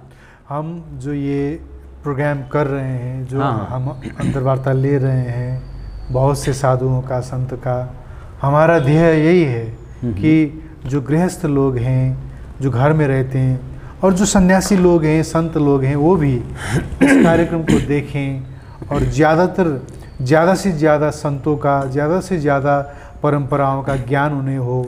और जो गृहस्थ हैं उन्हें भी भारतवर्ष के जितने भी संत परंपराएं हैं, जितने भी धर्म के फिलोसॉफी है, दर्शन हैं, उनको जानें, समझें, और एक नई, एक ज्ञानी, एकदम असल संतति और असल समाज का निर्माण हो। इसीलिए ये सब काम कर रहे हैं। तो हमें ऐसा लगता है कि अगर ज़्यादा से ज़्यादा गृहस्थ लोग आध्यात्मिक हो तो ये जगत और अच्छा रहेगा और अच्छा बनेगा। और इसी के लिए ही ये प्रोग्राम हम भी कर रहे हैं, ताकि और से ज़्यादा बच्चे भी, बूढ़े भी, गृहस्थ भी, सबको ये प्रोग्राम, सब लोग एक प्रोग्राम देखें और उनका चेतना का स्तर बढ़े, बहुत से संतों का बात सुनकर। तो अगर ऐसा हो तो समाज और बेहतर हो सकता है। तो ऑफ कोर्स जो आपने कहा है कि जो गृहस्थ लोग जहाँ पे रह रहे हैं, जो भी काम कर रहे हैं, अगर वो अच्छी मार्ग में लगें, अच्छी बात सुने, अच्छा संतों का संग करें, तो और भी बेहतर समाज बन ही जाएगा। मैंने एक बात शुरू से लेकर अब तक कहा है, वो है जाग करके जीना, क्योंकि मैं इसको खुद फॉलो करता हूँ। और पूरा अध्यात्म, पूरी जो स्पिरिचुअलिटी है, और जो भी कर्म धर्म के रंग रूप हैं, मंदिर, मस्जिद, चर्च, गिरजाघर, गुरुद्वारे, और किसी भी देश के वेशभूषा में जो भी हम कर रहे हैं, कुछ अच्छा करने के मूड में आके जब करते हैं अपने भले के लिए और देश समाज के भले के लिए, तो वो स्पिरिचुअलिटी ही है। उस काम को सिर्फ जाग करके करना है। और चूँकि संत जागे हुए हैं, जागरूकता के शिखर पर बैठे हुए हैं, तो ऐसे लोगों के निकट होंगे जैसे सूरज निकला हो और हम रजाई के अंदर हों, तो कोई मायने नहीं रखता है। इतना तो करें हम खिड़की के आसपास आ जाएं ताकि ज़्यादा रोशनी हमको मिल सके। और थोड़ी समझदारी अच्छी है तो सवेरे सवेरे डायरेक्ट हम सनलाइट में आ जाएं, विटामिन डी लें। यही विटामिन डी लेना ही आपको, तो ये जागा हुआ चित्त का होगा, तभी आप सूरज के निकट आएंगे, संतों के निकट आएंगे, और ऐसा आना ही आपके लिए शायद बेहतर है। तो मैं तो ये कहूँगा कि आप किसी भी मत मज़हब परंपरा के कोई गुरु, पीर, औलिया या पैगंबर हों, सन्यासी हों, संत हों, फ़कीर हों, महंत हों, या फिर अपने गृहस्थ जीवन धर्म में किसी भी फील्ड में काम कर रहे हों, आपको ऐसे जागे हुए लोगों के पास बैठना ही होगा, उनकी संगति करनी ही होगी फाइनली। हाँ, वरना जब आपको दर्द होता है, तकलीफ होती है, तो आप किसी वैद्य और डॉक्टर के पास क्यों जाते हैं? क्योंकि वो जागे हुए हैं, अवेयर हैं इन चीज़ों के लिए, जानकार हैं कि ये पीड़ा है, इसको निकालना जानते हैं, दुख से बाहर निकालना जानते हैं। ये तो छोटी मोटी चीज़ है, सर्दी जुकाम खांसी वाला मामला है। जो परम दुख है, जन्म लेना और मृत्यु के चक्कर से बाहर निकलना, इस जाल और जंजाल से बाहर निकालने वाले कोई सद्गुरु बैठे हों तो उनके निकट क्यों ना जाया जाए? बिल्कुल बिल्कुल, बहुत अच्छा। तो उनके निकट जाना ही होगा। थोड़ा थोड़ा जाएं, जितना संभव हो, जितना मौका निकल जाएं, अपने जो गुरु हैं उनके निकट जाइए, खुल करके सवाल करिए। जैसे आज सवाल आप सुभाष जी कर रहे हैं, ऐसे सवाल करिए, पूछिए, अपनी परंपरा को सवाल करिए, क्वेश्चन मार्क लगाइए। जो आपकी पूजा पद्धति है, जो परंपरा है, जो रीति रिवाज है, माँ बाप पर ही क्वेश्चन करिए कि हम इतने बड़े हो गए, हम सजग क्यों नहीं हो पा रहे हैं, या आपके अंदर जो भाव होना चाहिए माँ बाप की, वो जो गरिमा होनी चाहिए, वो कहीं ना कहीं कम है क्या? आप आराम से, यदि थोड़ा दिल के आदमी हैं, मिले जुले, मतलब थोड़ा सा मस्त मौला हैं, अच्छे दिल के हैं, साफ़ सुथरे हैं, तो आप ये सवाल आराम से पूछ सकते हैं। तो इस तरीके से जागते रहिए, जगाते रहिए और अपना भला करिए, दूसरों का भला करते रहिए। हमने देखा है जो कबीर पंथ के संत लोग होते हैं, ज़्यादातर जो हमारे समाज में जो बेसिक जो कर्म कांड की बातें हैं, जो भक्ति, ज़्यादातर भक्ति के संबंध में और कर्म कांड के संबंध में जो लोग जो रिचुअल करते हैं, जो भी परंपरा जो निभाते हैं, उसके संबंध में ज़्यादा कटाक्ष करते हैं, हमने देखा है। और उस संबंध में जब मैं प्रवचन देख रहा होता हूँ तो मुझे पीड़ा होती है, कभी कभी पीड़ा भी होता है, दर्द भी लगता है, क्योंकि हर एक का वो अपना एक आस्था है, बिल्कुल, और उसका एक परंपरा है, तो वो उस परंपरा को निभा रहा है और उसमें भी उसका श्रद्धा होता है, उसमें भी उसकी आंख से आंसू बह रहे होते हैं, वो आंसू के साथ ही भक्ति कर रहा है, चाहे घंटी बजा रहा हो, चाहे आरती कर रहा हो, वहाँ पर भी उसका एक आस्था होता है, वहाँ पर भी उसका विकास कुछ न कुछ क्रम में हो रहा होता है। तो ऐसा क्योंकि संत को तो सबको सम्मान देना चाहिए, सबको ऑफ कोर्स जगाने के लिए दर्द भी देना पड़ता है संत को, बिल्कुल बिल्कुल। इस अंदर हाथ सहार दे, बाहर मारे चोट। हाँ। कबीर साहब ने कहा है कि गुरु कुम्हार शिष्य कुंभ है, गड़गड़ काढ़े खोट, अंदर हाथ सहार दे, बाहर मारे चोट। बस इस चीज़ को समझ जाना है कि कुम्हार जब घड़ा बनाता है तो अंदर हाथ का सहारा दिया, लेकिन बाहर अच्छी खासी ठुकाई करता है जब वो ऊपर और नीचे के हिस्से को मिला रहा होता है। तो ये जो ऊपर और नीचे का हिस्सा है इस जीवन का और उस जीवन का जो परम जीवन है, इसको समझने के लिए यदि गुरु के दरबार में गए हैं या गुरु ऐसी बात बोलते हैं, जैसे कि आप कहते हैं प्रवचनों के दौरान बोलते हैं, ज़रूर कटाक्ष नहीं करना चाहिए। कटाक्ष तभी करिए जब आप ठीक से रिपेयरिंग करना जानते हैं। कटाक्ष में काटना शब्द आ गया है, काट करके फिर से जोड़ना चाहते हैं, रिपेयरिंग के मास्टर हैं आप, तब तो आपका सही है, वरना केवल काट फिट करके छोड़ देते हैं तो जो था वो भी नहीं, छुअत ही मर जाएंगे ताला बेली होए, कबीर साहब ने कहा है। तो इनको मत छेड़ो, इनकी पूंजी को रखने दो इनको, क्योंकि इनके बगैर ये जिंदा नहीं रह पाएंगे। उसने मधुर व्यंग भी किया है। अब यहाँ पर कटाक्ष या कर्म कांड की जब बात आती है तो आपको बहुत बारीकी से समझना होगा कि जो कुछ कर्म कांडी पंडित लोग हैं, यहाँ पंडित से मतलब जानकार और जागे हुए लोगों से नहीं है, ठीक है ना। सत्या सत्य विवेकनी बुद्धि पंडा, सत्या सत्य विवेकनी बुद्धि पंडा, यस्य बुद्धि पंडा स पंडिता, अर्थात जो सत्य और असत्य का विवेक करते हैं उस बुद्धि को पंडा कहा गया है, और जिसकी बुद्धि ऐसी है वो पंडित हैं। तो जो जाल में नहीं बांधते हैं, कुछ पंडित ऐसे भी हैं, मतलब धर्म के ठेकेदार जिनको आज कहा जाता है, जो धर्म गुरु बन बैठे हैं और वो धंधेबाजी कर रहे हैं। उन लोगों का मकसद ये है कि उससे हमारा घर परिवार चलता रहे, हमारा बीवी बच्चे का पूरा हिसाब किताब यानी ज़रूरत की चीज़ें पूरी होती रहें, हम पलते रहें, हमारा विस्तार होता रहे, बस इतनी सी बात है। तो वो इसके ज़रिए अपने घर को सजाने संवारने, अपने फैमिली उन्नति के लिए ऐसा कुछ कर रहे हैं, तो कहीं ना कहीं चूक हो रही है। लेकिन वही अपने उचित मात्रा में दान दक्षिणा ले करके सच्चाई बता रहे हैं, रियलिटी बता रहे हैं, जागने की दिशा में प्रेरित कर रहे हैं, तो बेहतर है ना। अब केवल आप बोले हो कि आप सीधा जा करके टीका ही लगाओ, रोज़ टीका लगा रहे हैं, टीका लगाने के पीछे का रीज़न क्या है? टीका क्यों लगवा रहे हो आप? किसी भगवान की पूजा क्यों करवाते हैं? हम किसी भगवान की पूजा इसलिए करते हैं, किसी श्रेष्ठ की, किसी ईश्वर की, किसी गॉड की, किसी अल्लाह की, कि यदि वो उनमें कुछ अच्छाइयाँ हैं तो हम में उतरे ना, चाहे वो 2% हो, 0.5% हो, 10% हो, कुछ तो उतरे। पूज्येषु अनुरागो भक्ति, पूज्य के प्रति अनुराग होना भक्ति है, उनसे हमें सीखना चाहिए। तो केवल इसलिए कर्मकांड को कहीं ना कहीं थोड़ा दूसरे एंगल से देखा जाता है। लेकिन मैंने एक बड़ी बात शुरू में बोला था कि भक्ति निसेनी मुक्ति की।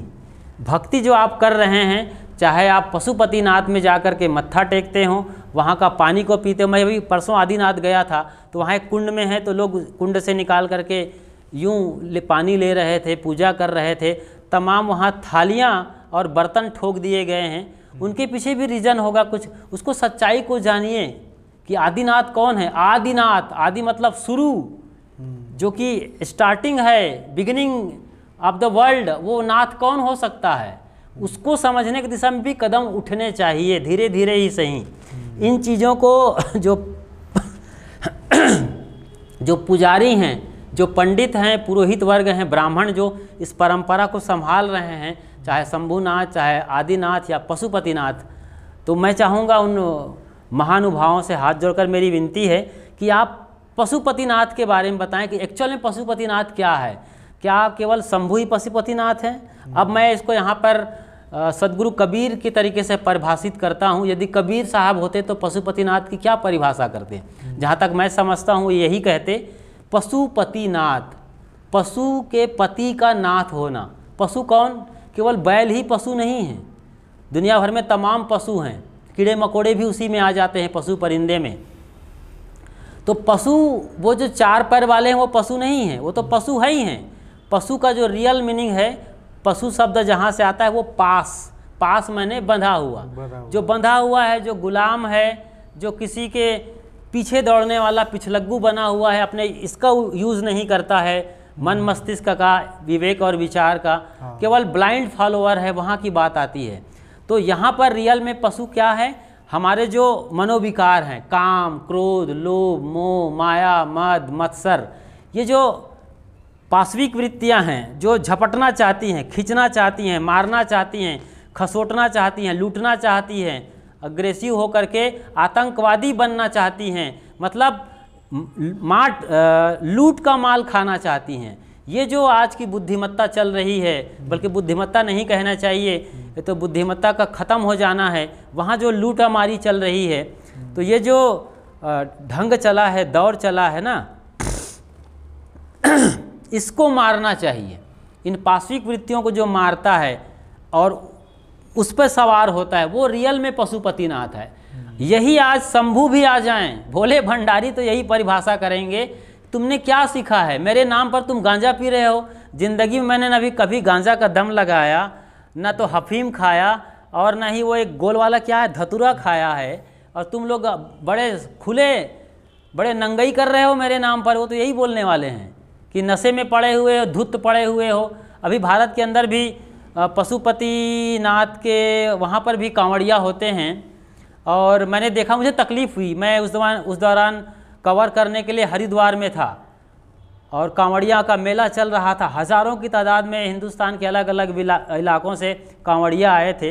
तो मैं जब देखा कि जवान बच्चे, अभी किशोर कहना चाहिए, जवान भी नहीं, जिनकी मूंछ भी नहीं निकली है, वो बीड़ी बड़े आराम से पी रहे हैं, खुलेआम, जो घर में शायद अपने माँ बाप के सामने नहीं पी सकते हैं, मौका मिलते ही गांजा का दम लगा रहे हैं। तो मुझे बड़ी तकलीफ़ हुई। तो मैं तो यही कहूँगा, जो इस कांवड़िया के आयोजन के जो जानकार लोग हैं, या आपके बच्चे कांवड़ में जाते हैं, किसी मंदिर में जाते हैं, तो कम से कम इनसे तो बचाओ। ये तो प्रत्यक्ष जहर है ना। तंबाकू में निकोटीन नाम का जहर पाया जाता है, जो कि बाद में कैंसर कारक होगा। कैंसर होता ही ऑलरेडी, उसके डिब्बे पर भी बिच्छू का, केकड़े मतलब कैंसर का बढ़िया सिंबल दिखा रहा है। पूरा गला फटा हुआ है, माल इतना सारा लिपटा निकला हुआ है, लाल लाल मांस का लोथड़ा, उसके बावजूद आप पी रहे हैं, समझ रहे हैं। तो इस सत्य को देखना ही कबीर को देखना है। ये कबीर दृष्टि है। कहीं भी किसी भी जगह जाग करके वहाँ के सच्चाई को देखना, ये स्पिरिचुअलिटी है और रियल में ये कबीर दृष्टि है। कबीर किसी पर्सन का नाम नहीं है, वो हुए हैं हमारे गुरु, वो तो केवल हम उनकी जरिए वाणी सुनते हैं इसलिए ठीक हैं कबीर सदगुरु, लेकिन सचमुच में कबीर का कबीरत्व आदिनाथ है, सदियों से है, अंत तक रहेगा, अनंत तक रहेगा। तो इस सत्य को भी जानना चाहिए ना। कबीर के संत परंपरा के संत को हम बहुत समय से सुन रहे हैं। हाँ। तो जाहिर लोगों को, काफ़ी लोगों ने हाँ, को आपने इंटरव्यू लिया है कबीर पंथ के संतों का, तो लोगों को ये जिज्ञासा हो सकता है कि कबीर पंथ के जो संत होते हैं उनका रहनी कैसा होता है। तो सुबह से शाम तक आपका दिनचर्या कैसा होता है? दिनचर्या, बढ़िया शब्द इस्तेमाल किया आपने, रहनी शब्द आता है। कथनी, करनी और रहनी, ये 3 शब्द हैं हमारे कबीर पंथ में। कथनी मतलब मैं जो बोल रहा हूँ वो केवल कथनी, जब मैं वो करूँ ना। करनी है जो करने योग्य काम है, जिनसे मेरा भला हो और जगत का भला हो, वो करनी योग्य काम है। और रहनी मतलब उन बातों को जिनको हम कह रहे हैं, जो कि अध्यात्म के सार हैं, जो कि हमें अपने गुरुजनों से सीखा है, उसमें स्थित रहना, उसमें स्थित होना, उनको जीना ही रहनी है। तो सुबह से लेकर शाम तक की बात करें, जैसे कि मैं अभी यहाँ पर कबीर संत सत्संग मंदिर झमसी खेल में बैठा हूँ, और यहाँ के जो मूल संस्थापक गुरुवर हुए हैं उनका नाम संत शरण साहब हैं, आप जानते हैं। और आप लोग भी कई दफ़ा यहाँ का डिटेल देखे होंगे। अभी तो यहाँ प्रोग्राम ही चल रहा था 9 दिन का।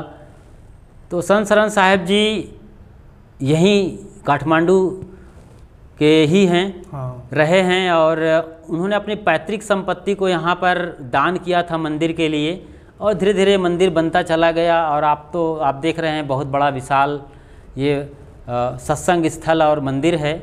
आस्था, संत कबीर के उपदेशों की वाणी यहाँ, और तमाम धर्मों के यहाँ पर जो सार्वभौमिक बातें हैं उनका बखान किया जाता है। तो इस मंदिर में सुबह 5 बजे घंटी लगती है, और यहाँ जहाँ हम बैठे हैं इसी बोर्ड के नीचे आप देख रहे हैं ये भवयान की ये तस्वीर है। सदगुरु विशाल साहब बैठे, जिसका मैंने जिक्र पहले किया।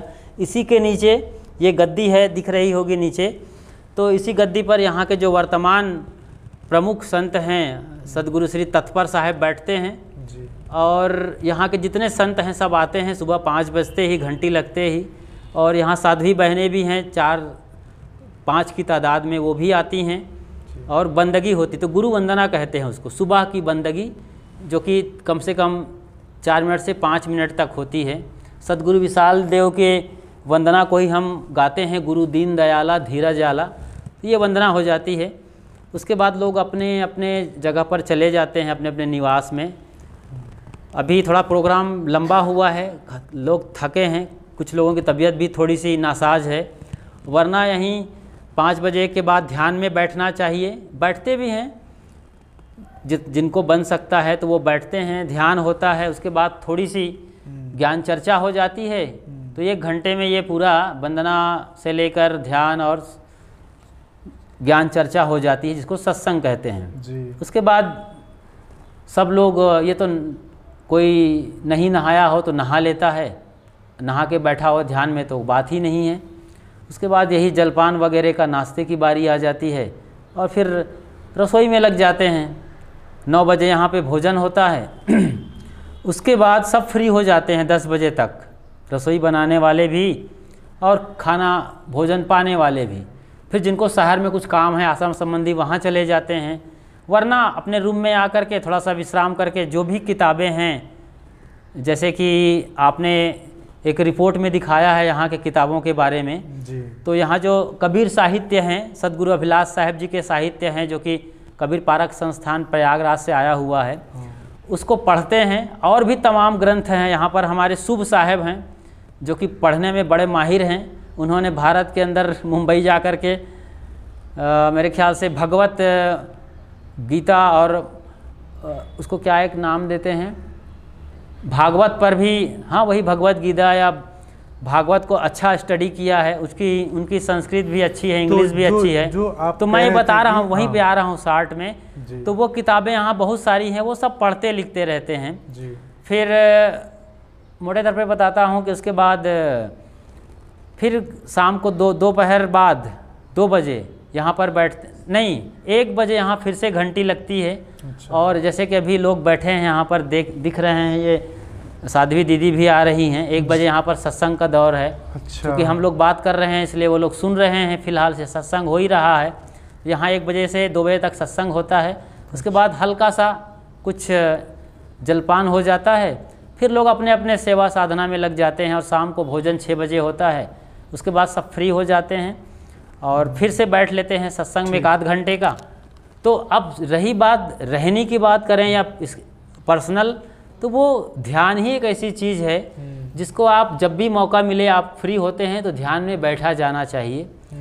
और ध्यान में आप बैठते हो तो वो शांति जो अनुभव करते हो, जो भी आपकी वो स्थिति जिसको आप शब्दों में नहीं कह सकते, ना तो वहाँ शांति है ना अशांति है, वो स्थिति में आप जीते हो, वो आपके जीवन का अंग बन जाता है।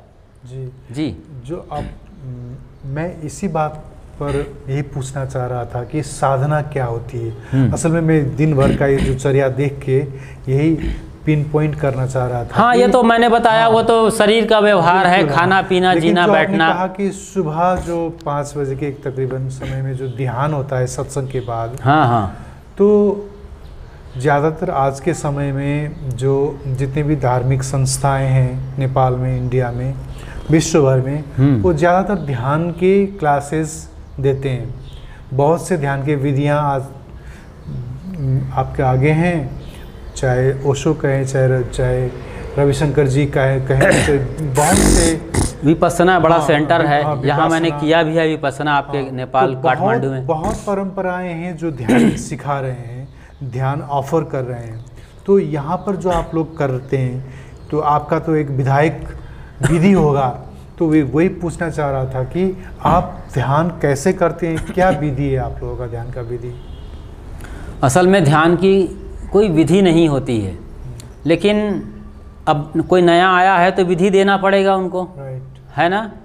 और हमारे यहाँ जो कबीर पंथ में ध्यान की परंपरा को सही तरीके से जो पुनर्जीवित करने वाले या परिमार्जित करने वाले संत हैं, तो आप सदगुरु विशाल देव ही हैं, जो यहाँ पर भवयान के ड्राइविंग सीट पर बैठे हुए हैं जी। और उनसे काफ़ी लोग देश दुनिया के प्रभावित हुए। यहाँ तक कि आपके यहाँ के जो नरेश थे तत्कालीन, उन्होंने भी काफ़ी कुछ सीखा है। उन्हें यहाँ पर खाट पर पालकी के तरीके से यहाँ पर लाया जाता था पहाड़ के रास्ते से। तो उन्होंने ध्यान की परंपरा को बताया है। तो मैंने पहले ही कहा कि ध्यान की कोई विधि नहीं है। ध्यान का मतलब है, और यदि कहा जाए कि ध्यान करो नहीं, सचमुच में तो यह होना चाहिए कि ध्यान में रहो, जिसकी मैं चर्चा शुरू से कर रहा हूँ कि अवेयरनेस में जियो, जाग कर जियो, होश के साथ जियो कि अंदर क्या सोच रहे हो और बाहर क्या कर रहे हो। इसको जागे हुए चित्त के साथ हमें जीना चाहिए, यही ध्यान है। फिर भी शुरुआती दौर में कोई साधक आया तो उसको यही बताया जाता है कि आँख बंद करो, गर्दन सीधी रखो और रीढ़ भी सीधी होनी चाहिए। पोस्चर सही है, न सिर्फ ध्यान के लिए पूरे बल्कि लाइफ के लिए सही है ये। तो इस तरीके से बैठिए और बंद आँखों में जो दिखाई दे उसको देखो। संयोग की बात है कि इसी वक्त हमारे कबीर पारक संस्थान इलाहाबाद में सदगुरु अभिलाष साहेब जी द्वारा चलाया हुआ ध्यान शिविर हफ्ते भर का चल रहा है। पूज्य धर्मेंद्र साहब जी भी उसको अभी गाइड कर रहे हैं, उनके मार्गदर्शन में हो रहा है। कम से कम 200 से 250 साधक वहाँ अभी इसी वक्त बैठे हैं जब हम बात कर रहे हैं। अच्छा। जी। तो वही है कि ध्यान में बैठ करके इस पोस्चर पे आकर के बंद आँखों में जो दिखाई दे वो देखो। इसको साकार योग कहते हैं। जो बिल्कुल नए लोग आए हैं, जिनको ए फॉर एप्पल को पढ़ाना ही पड़ेगा ना, जिनको ए फॉर एप्पल नहीं आया उसको बड़े बड़े वर्ड और सेंटेंस क्या पढ़ेंगे, बुक्स कैसे पढ़ेंगे। तो उनके लिए यही है, बंद आँखों में जो दिखाई दे, मतलब बादल जैसा, कोहरा जैसा।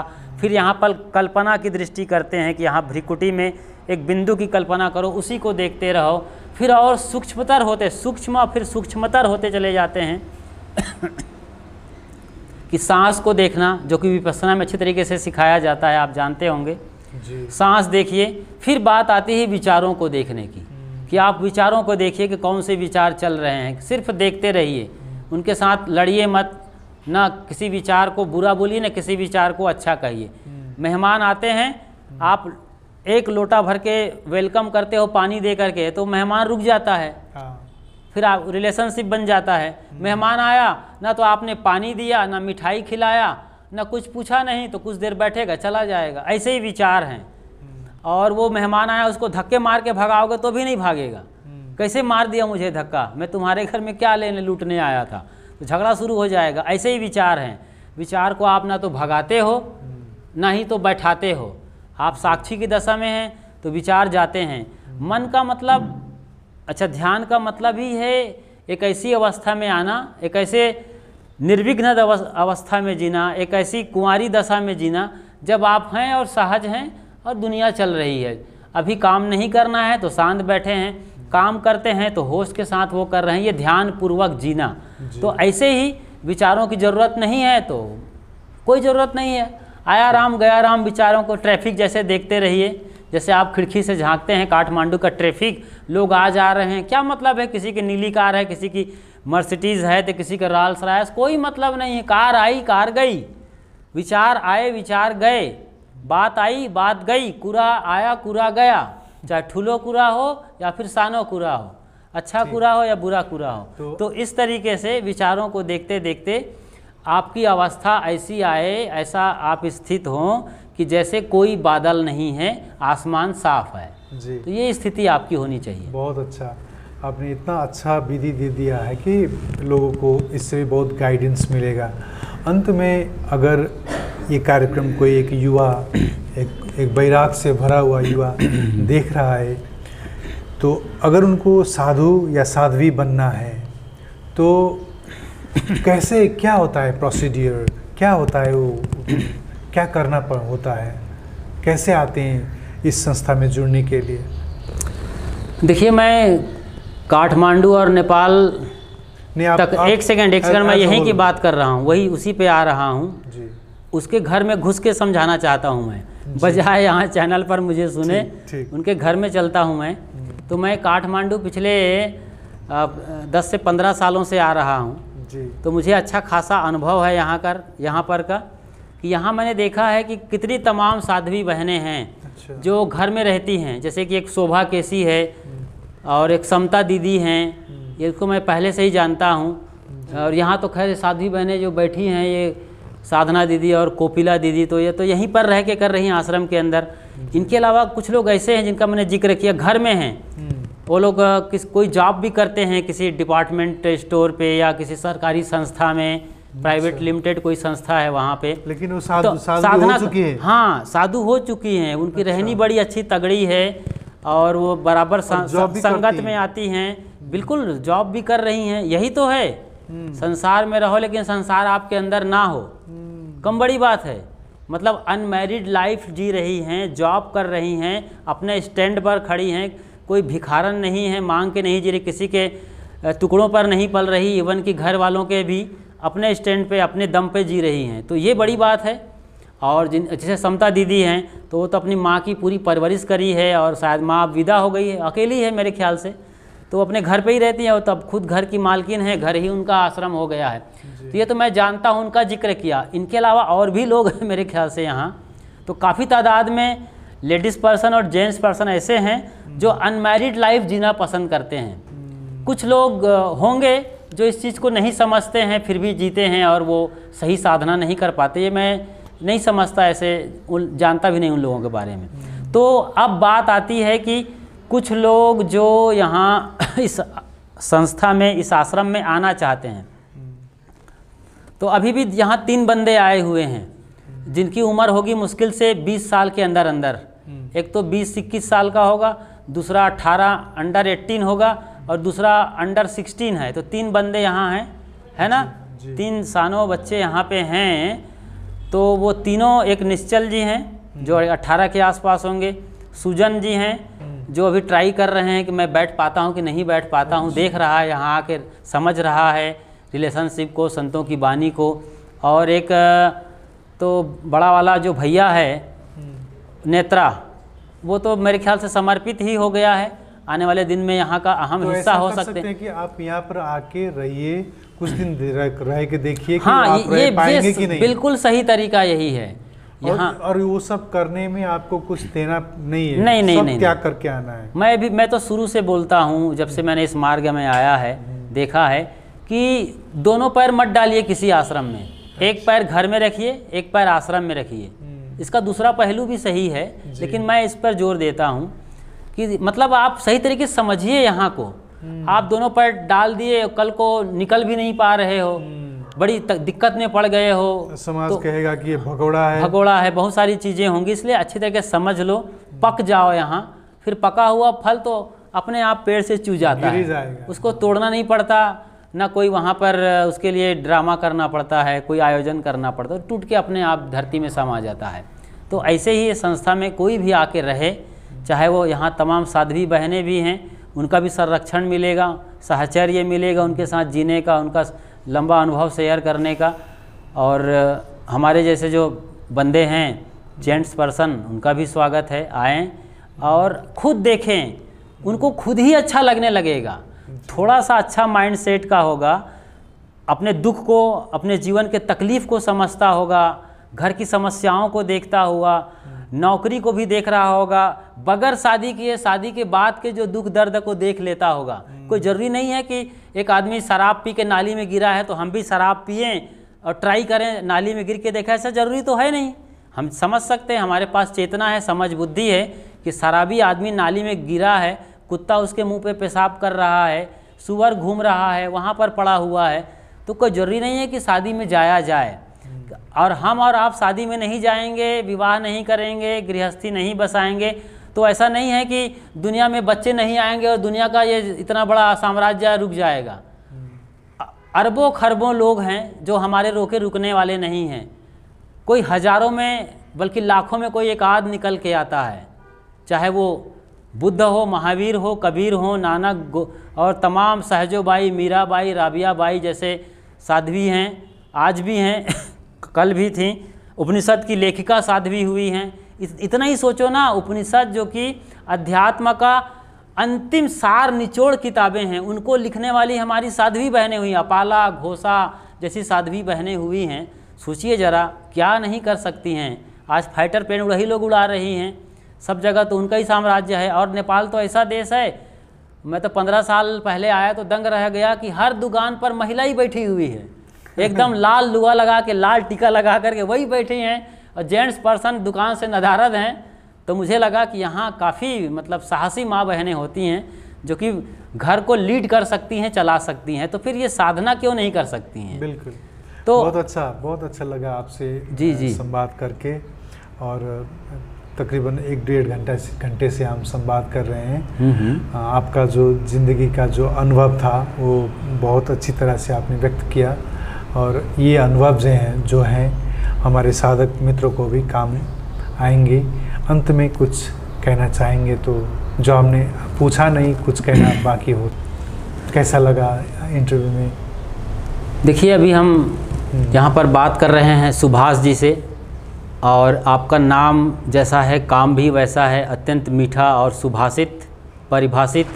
आपके सवाल भी हैं, तो बड़ी प्यारी आवाज़ में आपने बहुत सही और सटीक सवाल किया है। आज के युवा पीढ़ी और बाकी लोगों को देखते हुए भी,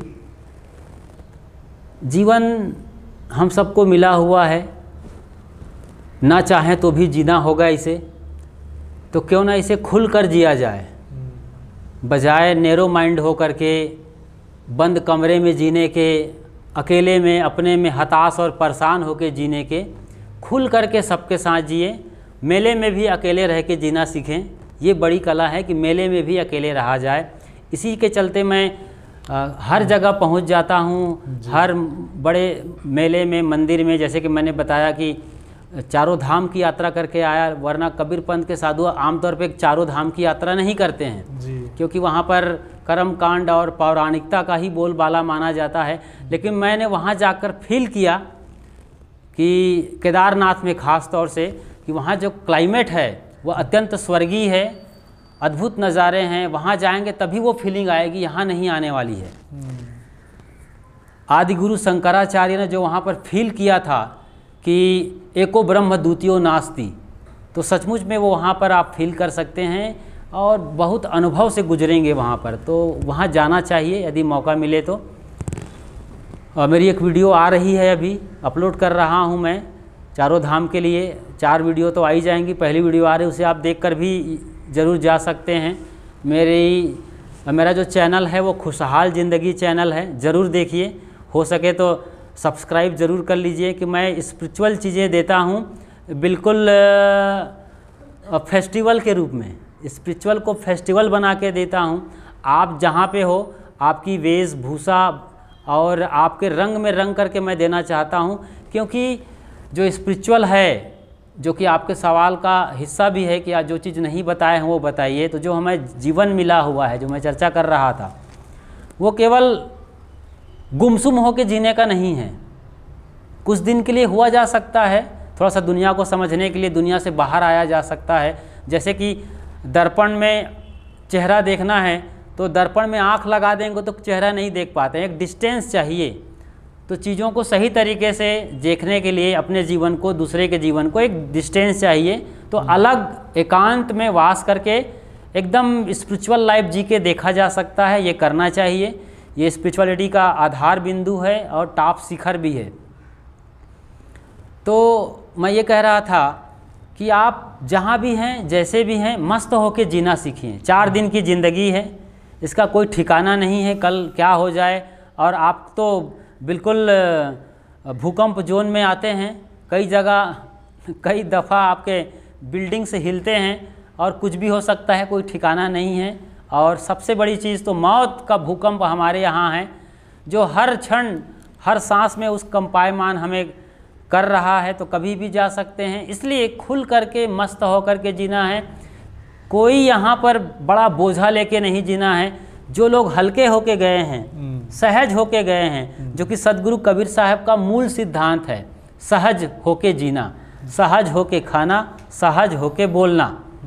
और सदगुरु कबीर साहब का जो पारक सिद्धांत है या कबीर पंथ है, कबीर पंथ से तमाम मत मजहब और परंपराएं निकली हैं, जैसे कि राधा स्वामी वगैरह, इसी के बच्चे कच्चे हैं वो लोग। तो कबीर साहब न तो कबीर पंथी थे, न कबीर पंथ का खूंटा गाड़ के चलते थे। वो तो यही कहते थे कि जो अपने में होके जी लेता है, अपने में समाहित होके जी लेता है, मतलब अपने केंद्र में हो करके जो सबका भला सोच लेता है, वही सचमुच में अच्छा जीवन है। और ऐसा जीवन हमें भी जीते रहना चाहिए। अच्छा हो हम अपना भला कर लें, क्योंकि एक कपड़ा जो कीचड़ से सना हुआ हो, गोबर लिपटा हो उसमें, तो वो फर्श को साफ़ नहीं कर सकता है। कपड़ा साफ़ हो, पोछा आपका साफ़ सुथरा, रामरो हुंछा, है ना, बढ़िया आपका शब्द है।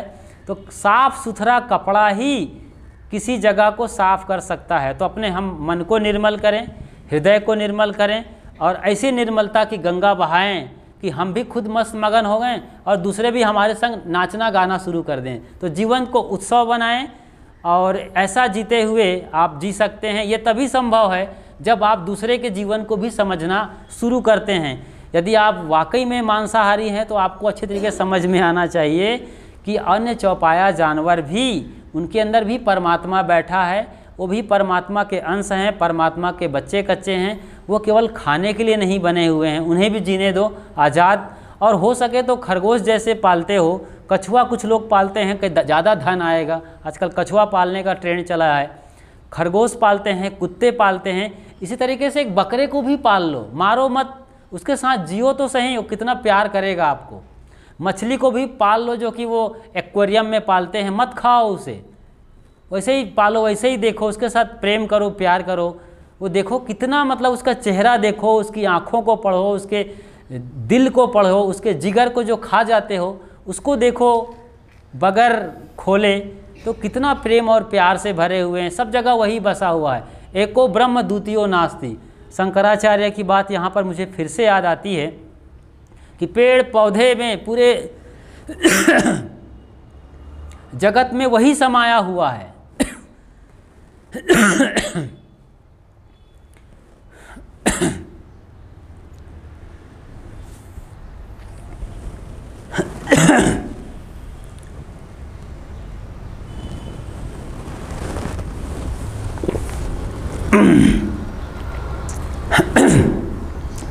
उसी की ही क्रिएटिविटी हमको सब जगह दिख रही है, वही सब जगह है।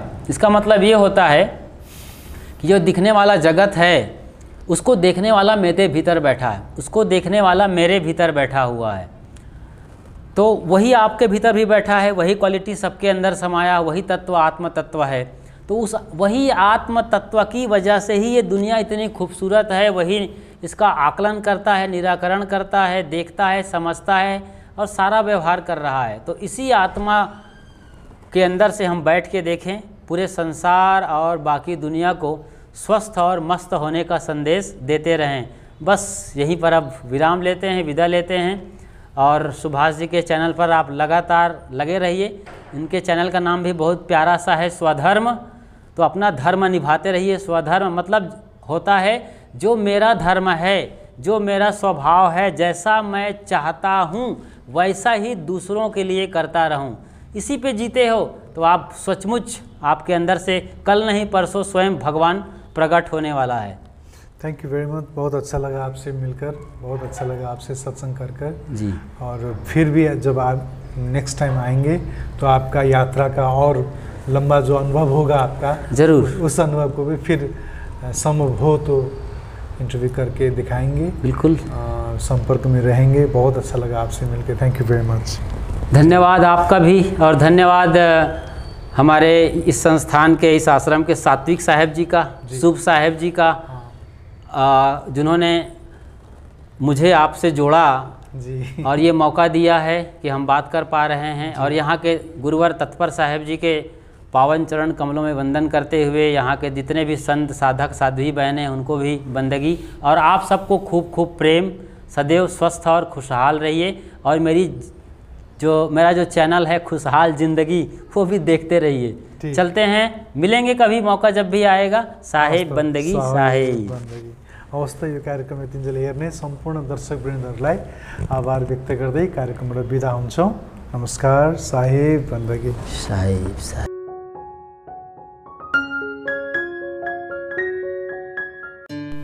The Secrets of Life with Subhas Agam.